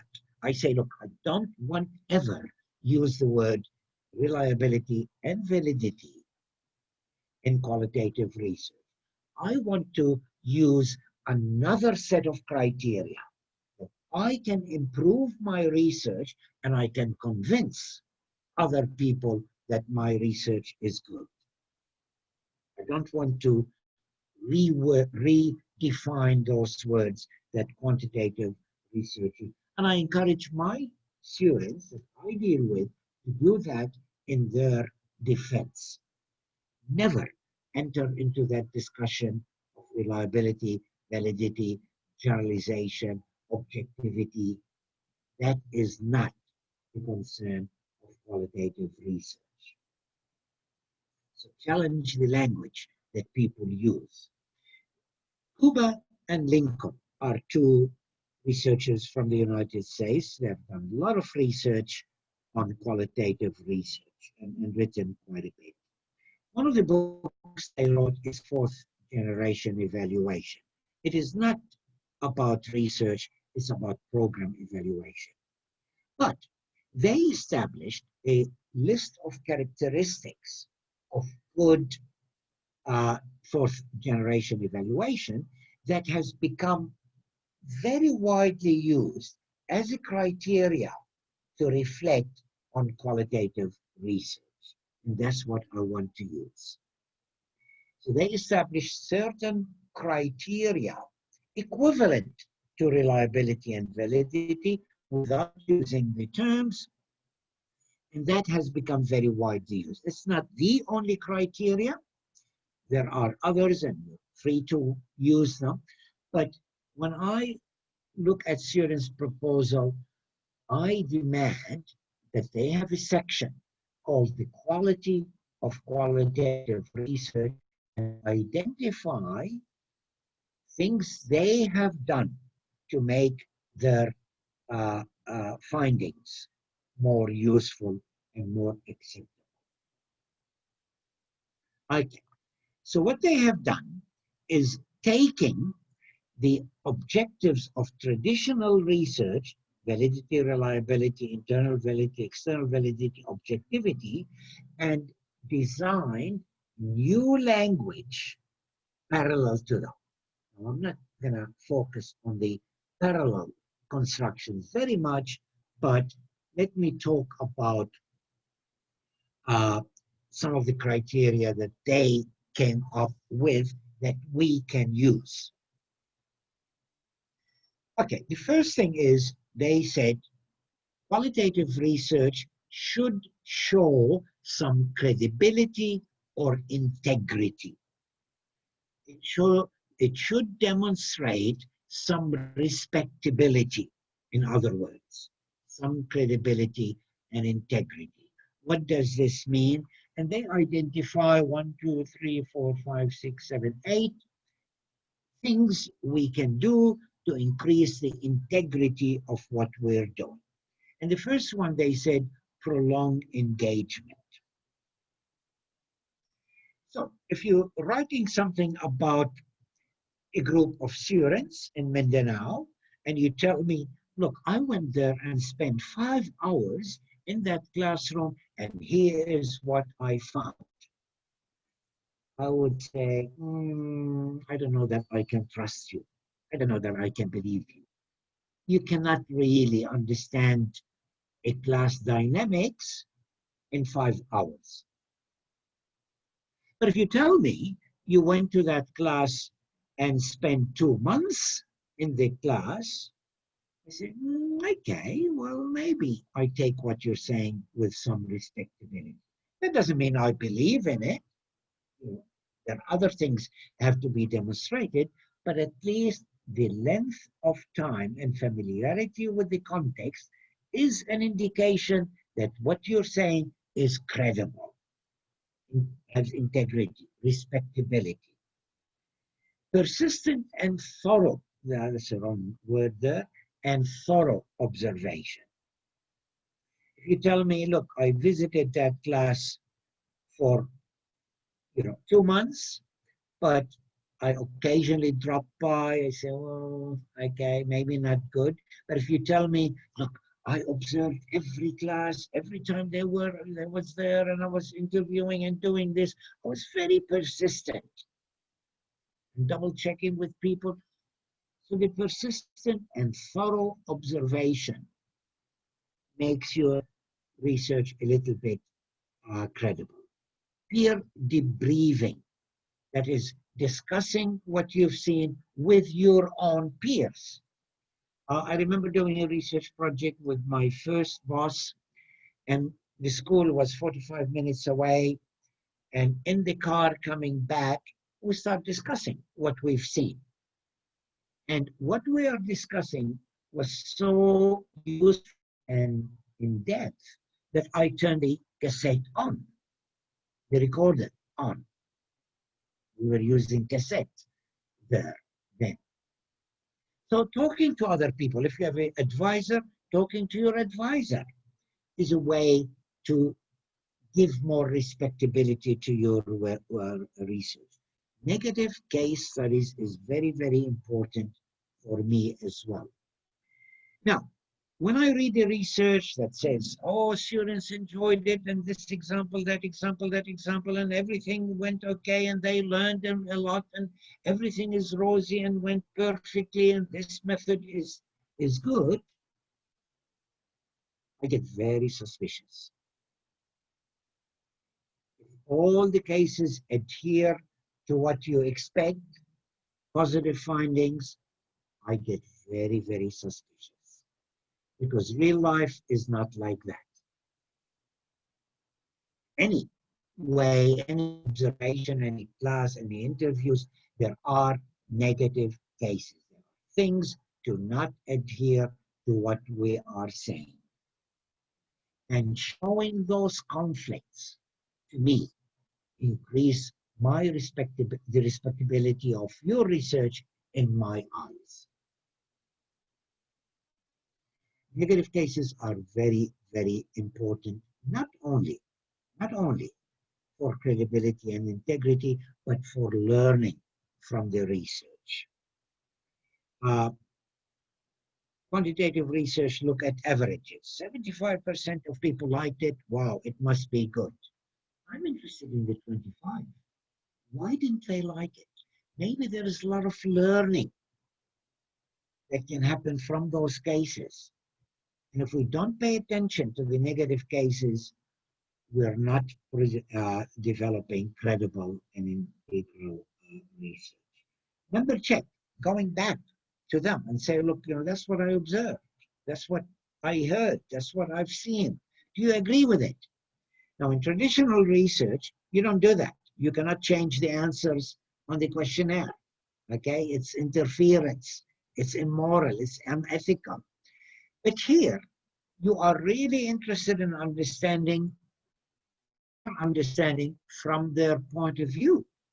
So going back to check, say, is that what you meant? And they say, oh, no, not really. That's what I meant. Is only giving you a better indication of what they understand things. So it can only be good. Okay, triangulation is when we use different instruments to measure the same thing. I mean, I can say a lot about triangulation, but I don't have time. When you use questionnaires, interviews, and this and that, it increases the respectability of your data.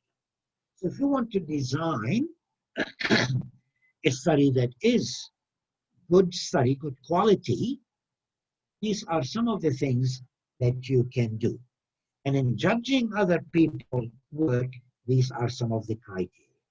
Now, there are other things equivalent to the objectivity that, so if somebody says objective and subjective, I say, look, I don't care about this. I don't know what they mean. They come from a different paradigm. I use the word confirmability. Is my word confirmable? How do I, show that my word is confirmable? In my analysis, I ground it in the data. If I make statement, the students liked it, I give many examples and a counterexample. Or some more counterexamples. If I want to show that they have learned a lot, I identify what they have. So through the analysis that is obviously grounded in the data, I can show that I am not making this up. Okay. Checking with your peers about your analysis is quite good. Systematic documentation, keeping accurate record and changes in what happened and all that kind of thing. And audit trail, it's a little bit more difficult. I'm going to skip that because of lack of time, and it's not very central to the research. Now, traditional research is interested in generalization. If somebody is your research generalizable, I said, I don't care. Generalizability is not my concern. It is other people's concern.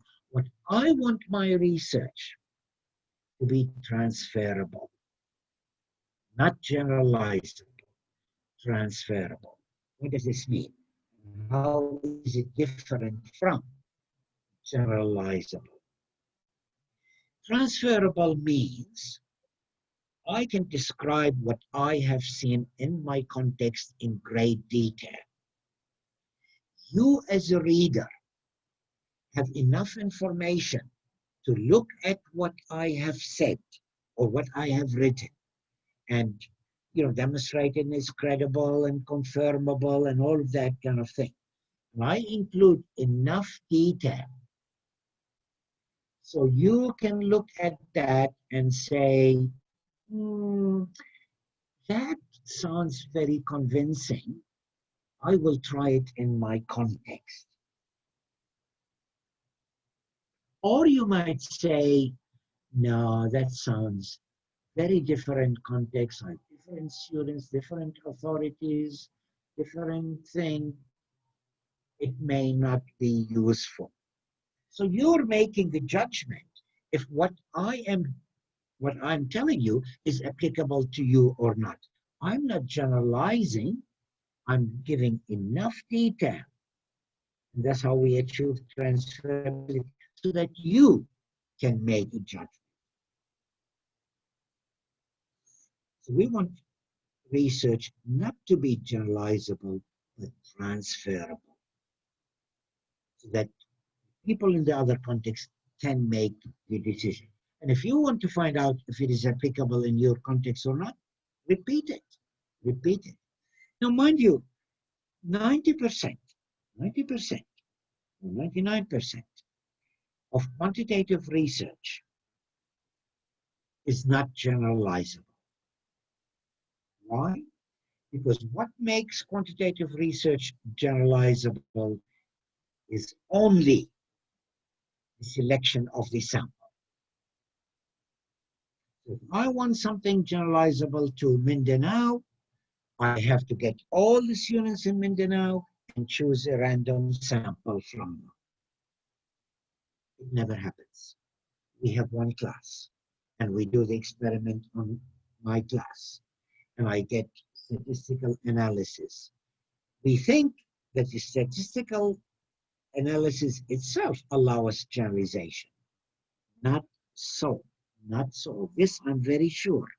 I'm quite happy to get comments from quantitative researchers, but not true.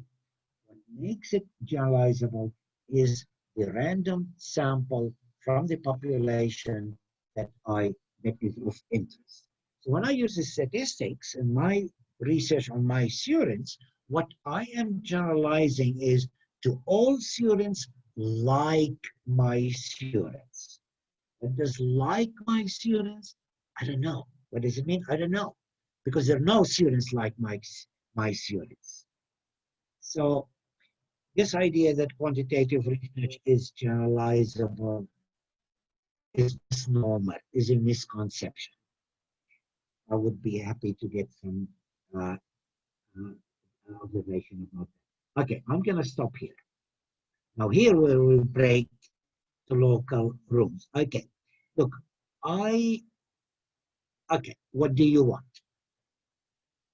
What do you like? If we break up in rooms, then I wouldn't have time to do the last bit, which is the learning theories.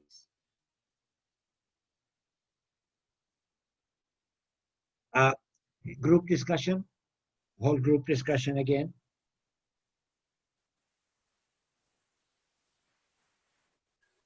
Hello, hello, hello. Yes, Anybody Dr. awake? Bill. Okay. For group discussion again. We'll But just again, we'll just discuss it. Questions, comments, conversation. Okay, anybody? We hear somebody speaking a while ago. Who is it, ma'am? I was about to say I'd rather have the discussion Here. than breakout rooms. Okay, okay, let's have it here. I'm very worried about people who are not asking questions. I hope that that means you have absolutely no problems with what I'm saying. I hope it means that rather than you're shy to ask questions. Maybe they are also trying to figure out everything about qualitative research, Dr. Bill, because Okay, well, that's a good chance to ask. yeah, that's true. Sir Bill, Yes, ma'am. I would like to ask because there are referees in terms of publications in reputable journals. So, what's this? Criteria for such qualified qualitative researches, perhaps?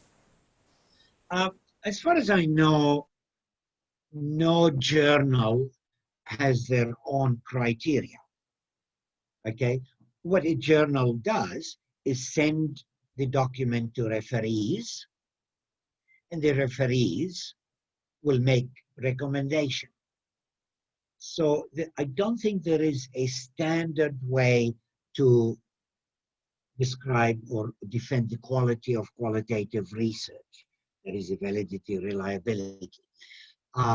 So your task is to show, demonstrate that you have followed some of those roles, things, and your study is credible, confirmable, transferable, without actually using those words. Now, there's nothing wrong using those words, but demonstrate that you have done that. And if you can convince the referees, then it will be published. A good uh,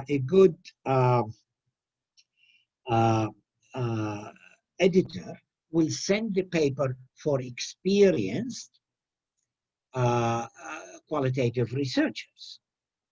Okay, so if a report comes back using the word validity, reliability, generalization, and so on, you can write back. You say, look, this is not concerned, and you can quote Cuba and Lincoln, they're very highly respected, or other people.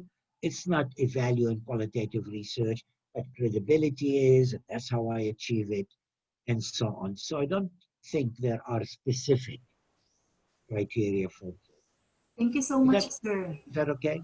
Okay. Yes, very clear. And that applies not only to publications, your thesis, student's thesis, and your own research. Okay. Other comments? Sir, I have a question. Yes, please. You showed in one of your slides about field notes. Supposing, Yeah. okay, I'm not sure if it could be considered as a field notes. I'm working on a research, but I don't have any research assistant. So I facilitate a session and I asked permission from the participants if they would allow me to video record Yeah. the presentation, and I also placed audio recorders in their group so that I can capture their discussions. And it will be difficult for me to take down field notes, but I tried to observe the session. Then when I get back home, I take down notes based from what I can recall and what I can get Well, from the. Do I yes. consider the notes? Yeah. Okay. I also encourage you to have the skill of taking notes right then, not Okay. detailed. Okay. Take some notes then rather than later. I tell you why. Uh, I'll be listening to something, and all of a sudden I get an insight of what I think is happening. Okay, and then when I finish, things go on to other topics, I completely forget it.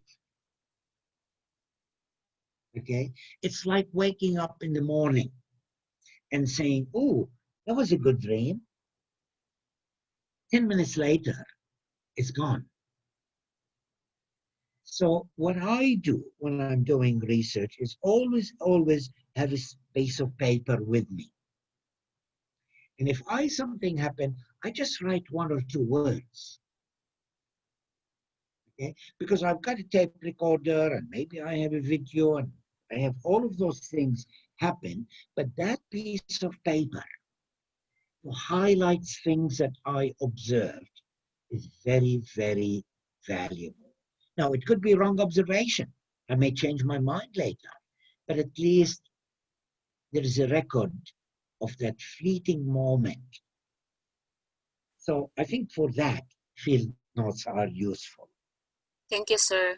So they're not complete field notes, but at least I kept track of something. Thank There's another reason why field notes are important, especially when you're conducting an interview. And it happened to me. I was conducting an interview, and of course, I had a tape recorder. And without exaggeration, it was the best interview I've ever conducted in my life. It was with grade 10 students. And the discussion was just amazing. It was beautiful discussion. Depth, animation, humor, everything. And I was not taking notes because I was tape recording. And then I went back to my hotel and tried to listen to it, and it did not no. record. Did not record. I forgot to press the record key. Panic. So what I did, Yeah. I sat down in my room and tried to recreate as much as I can of that interview. It was not the same. Yes. Now, field notes, I had field notes, actually, I was taking some notes, but very, very general notes that helped me reconstruct parts of the talk. So it wasn't completely from memory. I think I had some notes, but they were very. So keeping notes is not a bad idea for these two reasons. Okay. Thank you, sir. Okay. Other questions? Dr. Bill, we have from Sir Janil Medina. Dr. Okay. Bill, I would want to start trying qualitative research, but knowing now that much preparation is needed, indeed, can I start by documenting experiences with some of the elements that you mentioned as good criteria? Well, look, the first time you did qualitative research, probably it wasn't good either. It improves with the experience and reflection, not only experience, reflection on the experience and critique by others of your work. I learned qualitative research by just jumping and doing it. I had a project and I know nothing about qualitative research except heard of it. So I read and read and read. The second thing that helped, I was working with a colleague. So I had to explain, justify what I think, and he justified what he thinks, and critique each other, and it was easy. And we kept improving as we went. Now, as a result of that research, I had 2 publications in very, very highly respected journals. I was amazed that they were published then. So the data was not too bad, the analysis was not too bad, and that was my very first qualitative research. So I say, yes, treat it with care, jump into it and do it and keep doing it and reflecting on what you're doing, because like all research, if you goof up 1 or 2 or 3 interviews, it's okay. You can conduct other interviews. It's okay. Learn by doing. Learn by doing. Get some experience and practice before, but yeah, I believe in that. Learn by doing things and reflection on what you're doing. Okay. Other questions? Okay. His response is, thank you, Dr. Bill. That is very encouraging. Okay. Anybody who wants to ask question? Can we hear from? Now, just one advice, and I think you already do that. In constituting the committee for defense, be sure, and I think you already do that, be sure that you have variety of experiences, paradigms of your research. And if the thesis is qualitative, then be sure you have qualitative examiners. And yeah, that's sort of the, and I'm sure you do that. Because students, yeah, okay, go on. we have from Sir Shem. Do you want to share, okay, sir? Shem. Hello. Yes, sir. You're Dr. recognized. Bill, it's really my concern. Which would be more reliable, using self-made questionnaire or using questionnaires from other authorities, especially for our novice researchers? Which is more reliable? The sound is not very clear. The question, sir, is which would be more reliable, using self-made questionnaire or from other authorities? Okay. Again, people tend to think, depends what you want to use the questionnaire for. If it is just questionnaire to get opinions about something, yeah, you just tailor-make the questionnaire based on what you're interested in. So that's much better than getting something from outside. If your questionnaire is to measure something, okay, like a characteristic, if your questionnaire is to measure something, then you have to be much more careful. Developing an instrument to measure something is much more complicated with the reliability, validity, and so on. And in that case, I'm not saying it's better to get something from outside, but be very careful that to get a reliable and valid, it's not a matter of just sitting there and writing question after question after question. It depends on the purpose of the questionnaire. Now, people say, well, is it better to get instruments that are validated overseas and made reliable? I think yes and no. And the no part is because those instruments are developed in different educational contexts that have different values and different things they focus on, different way of raising children, different philosophies of education.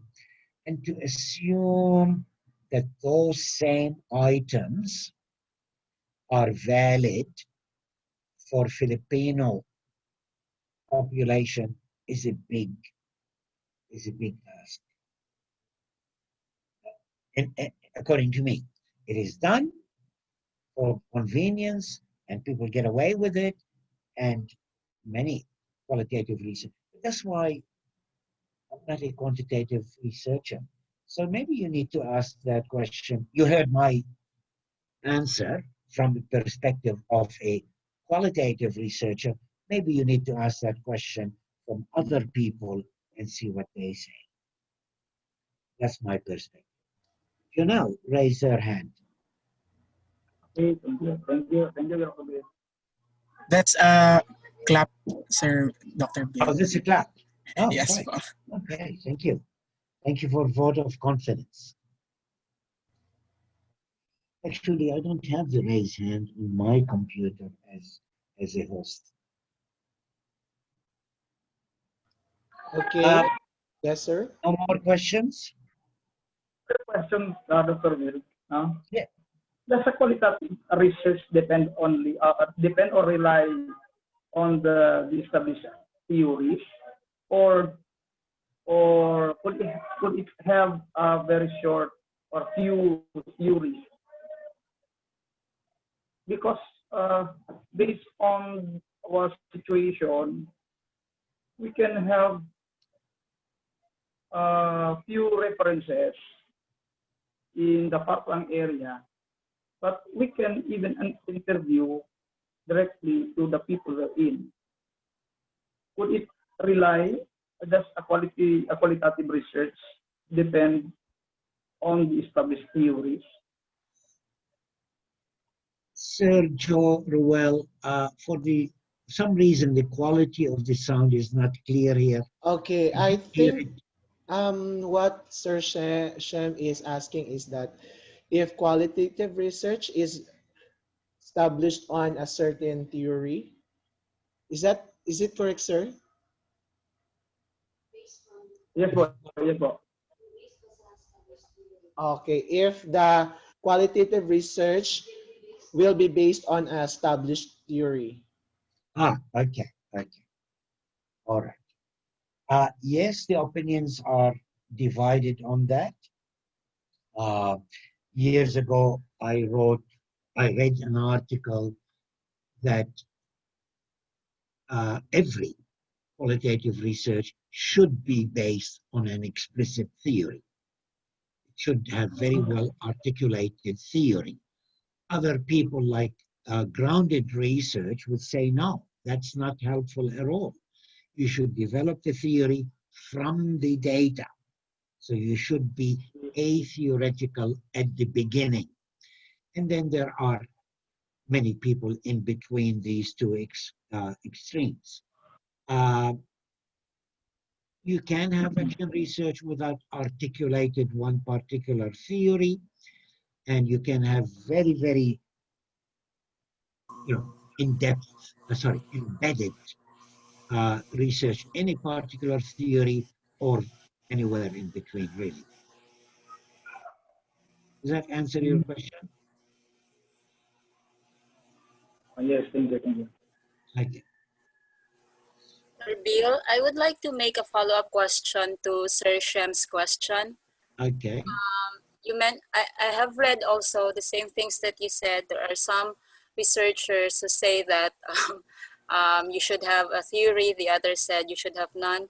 But you mentioned about inductive process for qualitative learning. So I've been wondering if you think, but I also know that, for example, if you're trying to select a case or a sample, I think it will be helpful if you have some sort of criteria how to choose these samples. And I think a theory will be helpful to guide you. But how do I how do I align this idea of inductive reasoning and the idea that I already have a theory in mind at the Yeah, beginning? a good question. Good question. Yes, that's what the division of opinion is.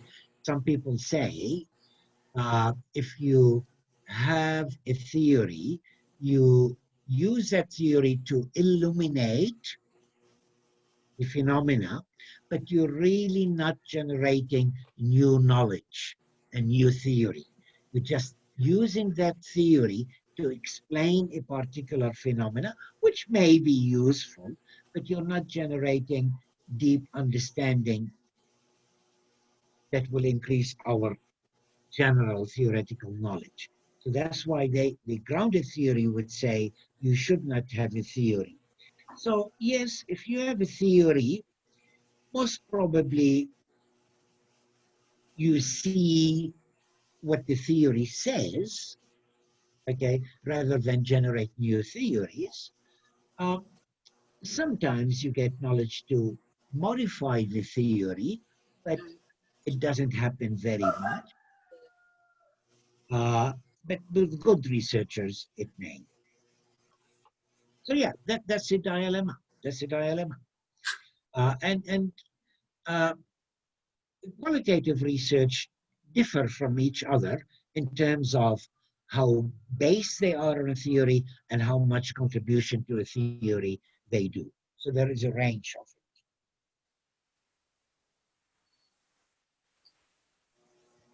Is Sir Alexis want to say something?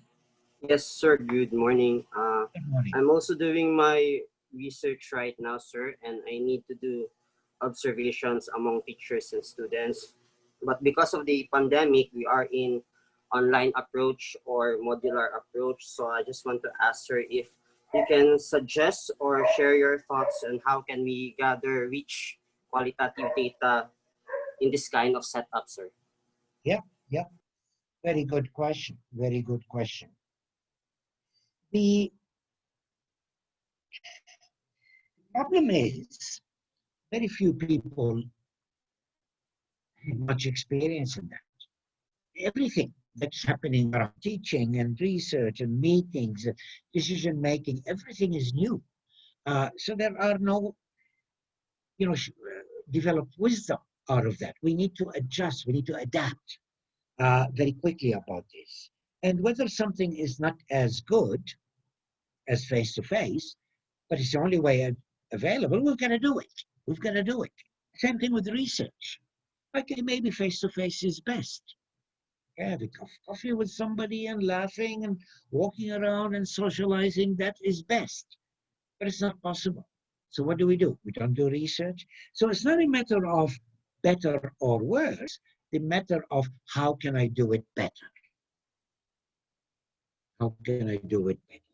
Now, with interviews, I always argued that face-to-face interviews are much, much important than email, or much more useful than email and phone interviews. And, chat lines were not very common at those times, but even as chat line interviews. But they're not possible. In 99% of the cases, they're not possible. So why say they are better? So the question is, how can I do online interviews better?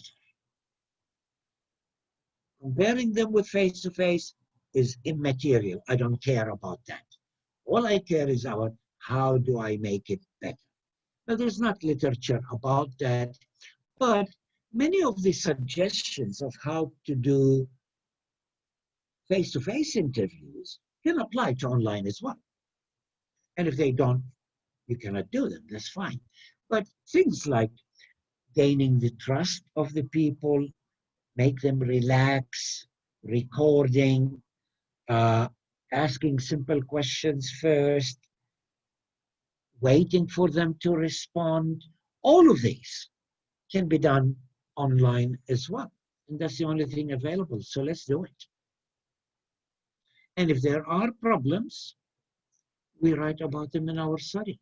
We confess, we say, we're aware that this was not the ideal because this, and that. But that's okay.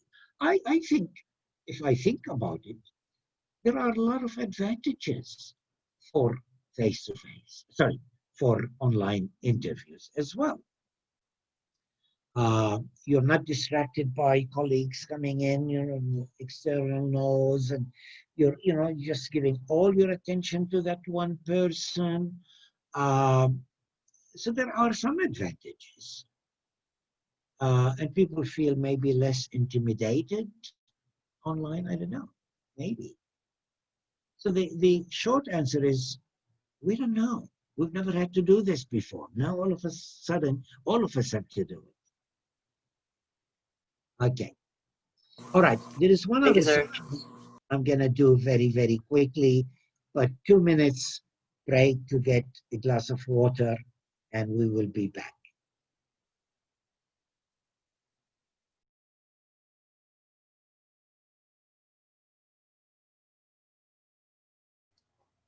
Once again, I would like to announce to our participants, please sign in to our attendance for this session. Thank you very much.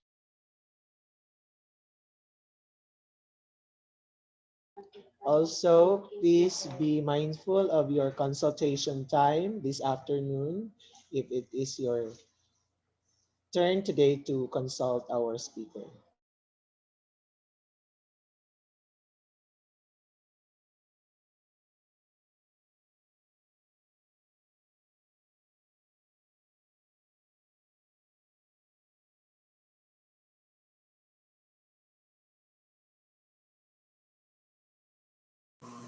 Sir J, asa dapit ang consultations at You will contact Dr. Bill through email or through Messenger, Facebook, because he is more active in his Facebook account. You can add him up, Bill Bill Atweh, and then message himself. And then Dr. Bill will be arranging that time. Anybody would like to? I have some vacancies. I'm seeing 3 people this afternoon: Geraldine, Sir Jay, Rowell, and Alexis. Anybody else would like to see me this afternoon? Sir Alexis, do you want to speak up, sir? Yes, Sir sir. Alex I is have already already down. a schedule with Yeah. Dr. Bill. Anybody else would like to make an appointment now? Yes, I am. Pwede daw. Sir Chem, yes? Yes, Should I we have say time. 3:30? 3:30. Okay. Thank you. Okay. Now, the interviews can be conducted here on the same channel, or could be conducted on Facebook, on Messenger. So you decide which way you want to contact me. Yeah, send me a text message, and then say, I'll have this open. Say that Online again. messenger only, can I? Sorry? Using our messenger. Through messenger, Yes, you can. would it be possible? I'm a bit worried about communicating with you, Chem, Sir Chem, because I cannot hear you very well. So maybe we should try on Messenger. Yes. I'm not sure. There is a lot of echo in where you are. So I cannot hear you very. So maybe we should try on Messenger. Yes. But anyway, we'll work on it then. With the Yes, others, Sir I could have. Shem. You can type in Bill Atweh on Facebook, and you can search his name or account. Okay, thank you, Okay. thank you. Actually, let me not talk about the other section, which is learning theories. I don't want to rush this, and we only have 20 minutes. I don't want to rush this. I'll do it some other time. I'll do it next week. So let's just have a general discussion, elaboration about qualitative research or any other type of research, rather than go through the new content. Okay? So, Sir, yeah, yes, ma'am. are you going to discuss something, or are we supposed to ask questions? No, we'll just ask questions. I changed my mind because we're running out of time to start a new topic. Dr. Bill, there's a suggestion on the chat box if we can Yes? also talk about action research also. Where is that? Okay, can you read it? I cannot. It's just the phrase, sir. If you can give us clarification about action research. Yeah, definitely. Tomorrow, next session. Next session, I'm talking about online teaching, some of the principles, and then also how to do research on that. And I'll talk about action research then. So Okay. I'm spending about an hour and a half on action research next meeting on Thursday. Sir And Bill, yes, ma'am. Sir Bill, can you Yes. talk a little bit about pragmatic case studies?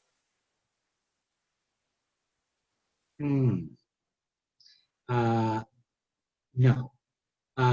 I can possibly talk about case studies in general, but not that term, because those terms are not universal terms. Okay. Somebody came up with characteristics. Well, somebody wanted to use case studies in a special case, so they gave it a special name. Okay, I'm not familiar with that term itself, so I cannot say very much. But case studies I can talk about in general. Thank you, sir. Do you want to talk about case studies? It depends on you, sir. Okay. I'll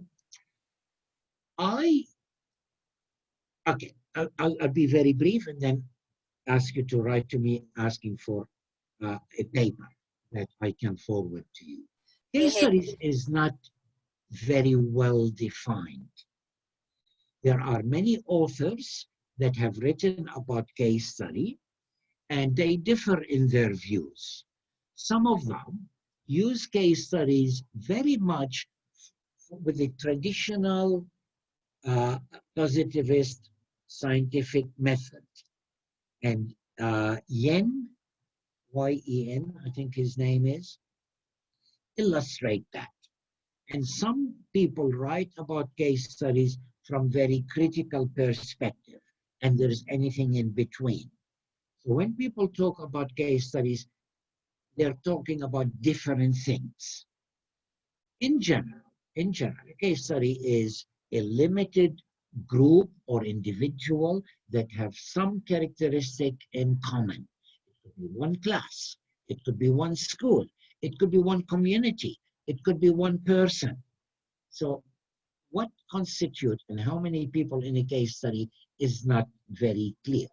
Sometimes you have 5 people, and sometimes you think of them as 5 case studies that are separate. Multiple case studies, we call that. And sometimes you look at 5 people as one group. So it is a case study of one. Of one group consists of 5 people. So there are different ways of conceptualization.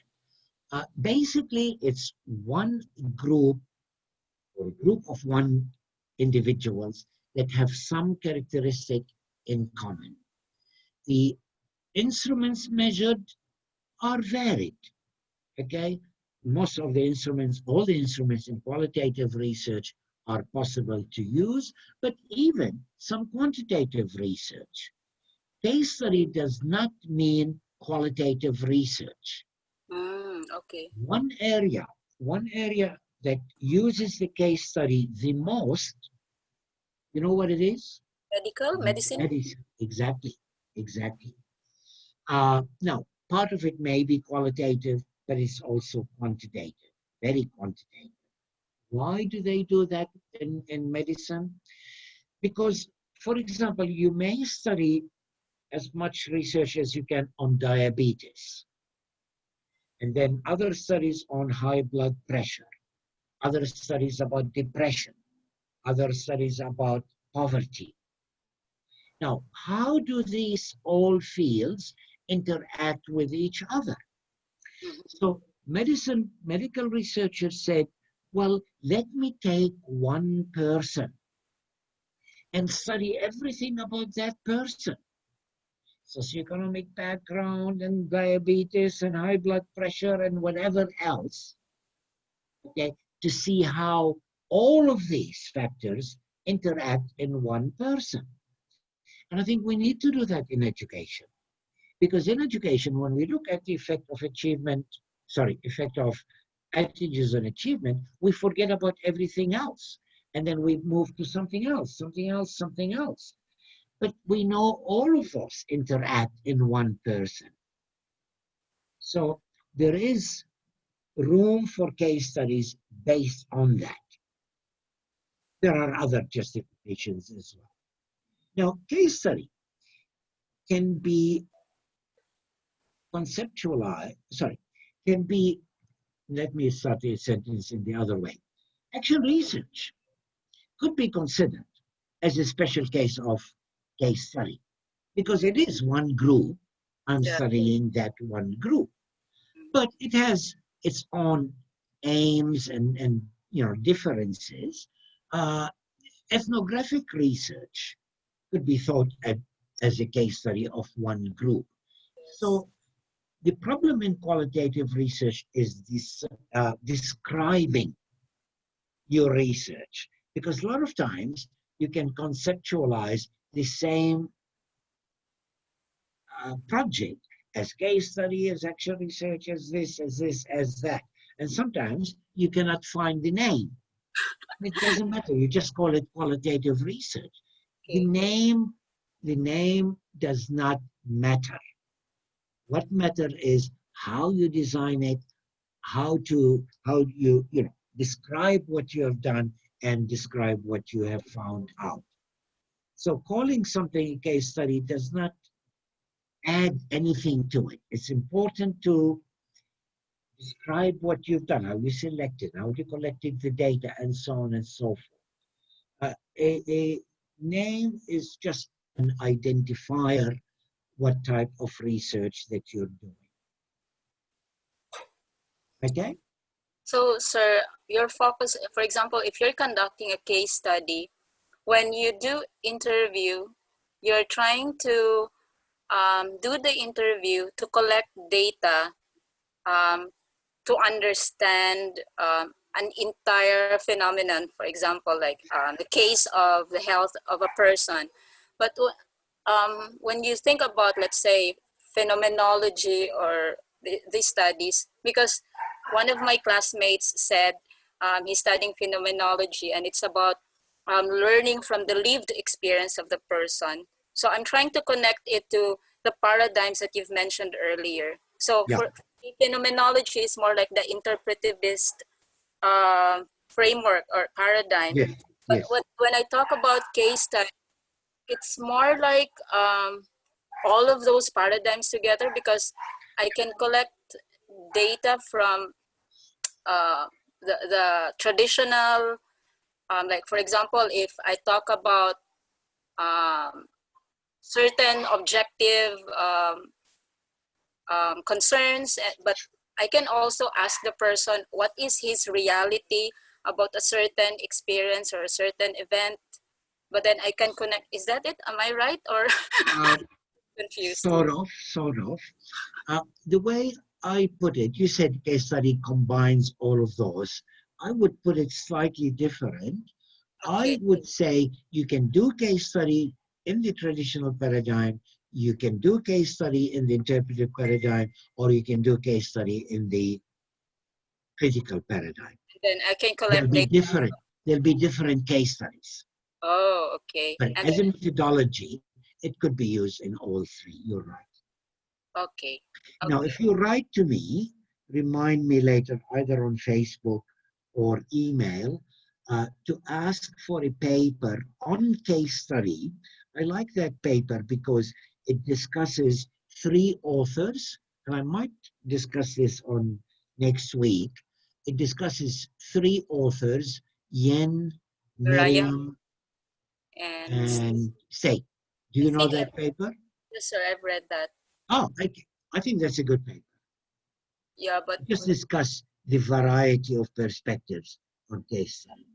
So that's why when people said I conducted a case study, it's not completely informative. yeah, I like that you mentioned that you can think of case study in the tradition Yeah, of the yeah, positivist because I've yeah. never encountered, I never read that, I think, before. Well, Yen is very much embedded in that. He's concerned about validity, reliability, generalization, and, and all of that, without any statistical inference. But reading Yen, he's very much into that. Thank you so much, sir. Right.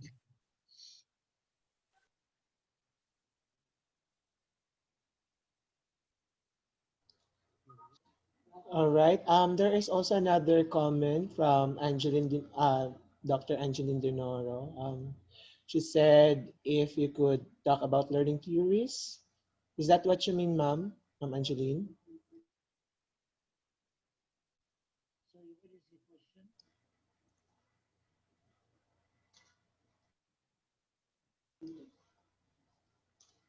Hello? What's the question, Sir J. Rowell? Actually, it's Ma'am Go and Ma'am Angeline. They wrote learning theories, please. Can you expound on this, Ma'am Go? That part was when we were asked if we can go into discussion groups or to listen to Okay, learning okay, theories. okay. I see what you mean. Now we decided to. They're not so much learning theories. They're more educational theories. But anyway, we'll delay. Okay. Now, Ma'am Angeline, uh, do you want to say something, ma'am?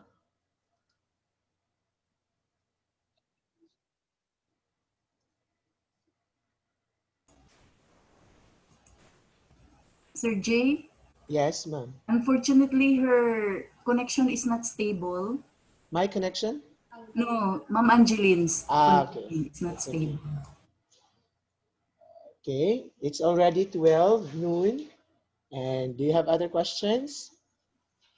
Jay, can I have one more question?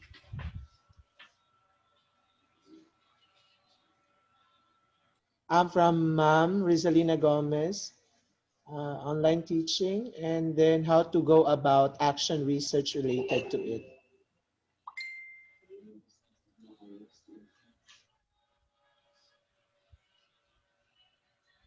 okay.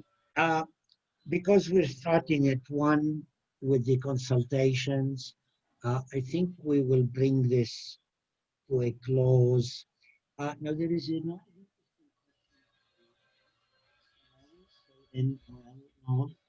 uh, maybe I can address that in a different session. I just noticed it now. Okay, so we'll bring this to close because we need to have a break and we're starting again at 1. I will have this open if people want to connect to Zoom or talk on Messenger. I'll have that available as Dr. Bill, can you once again, if you would allow, to read the names for the consultation this afternoon? okay. I have so far Ma'am And their Geraldine. time also, sir. Their time. The time, 1 o'clock, Ma'am Geraldine, 1:30, J. Ruel, 2:30, Sir Alexis, and then 3:30, Sir Chem. Ma'am Geraldine, do you think you need more than half hour? Maybe 45 minutes. Okay. Well, let's change the times. 1 o'clock, Geraldine, Ma'am Geraldine. 2 o'clock, Sir Ruel, J. Ruel. 3 o'clock, Sir Alexis. And 4 o'clock, Sir Chem. Is that okay? Yes, sir. Yes, Okay. sir. Okay. So we'll give about 1 hour each. If it takes less, it's okay. All right. All right. I'll see you then. All right. Thank you so much, Dr. Bill, for your wonderful talk on the paradigm and, of course, the important elements in conducting a qualitative research. And if you want to consult Dr. Bill for private consultation, please message him through email or through his Facebook page. Thank you very much. Thank you, Dr. Bill, for your time. Pleasure. Okay. Thank you very much.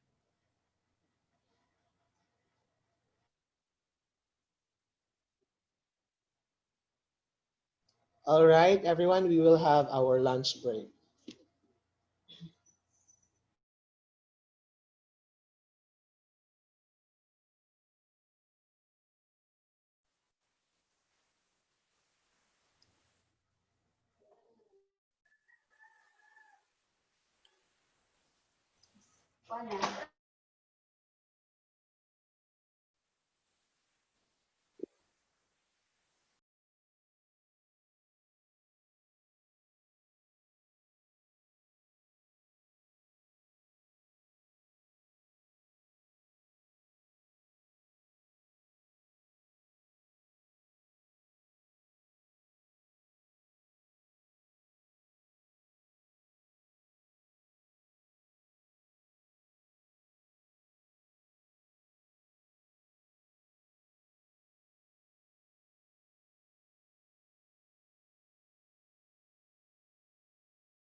Thank you, everyone. Goodbye.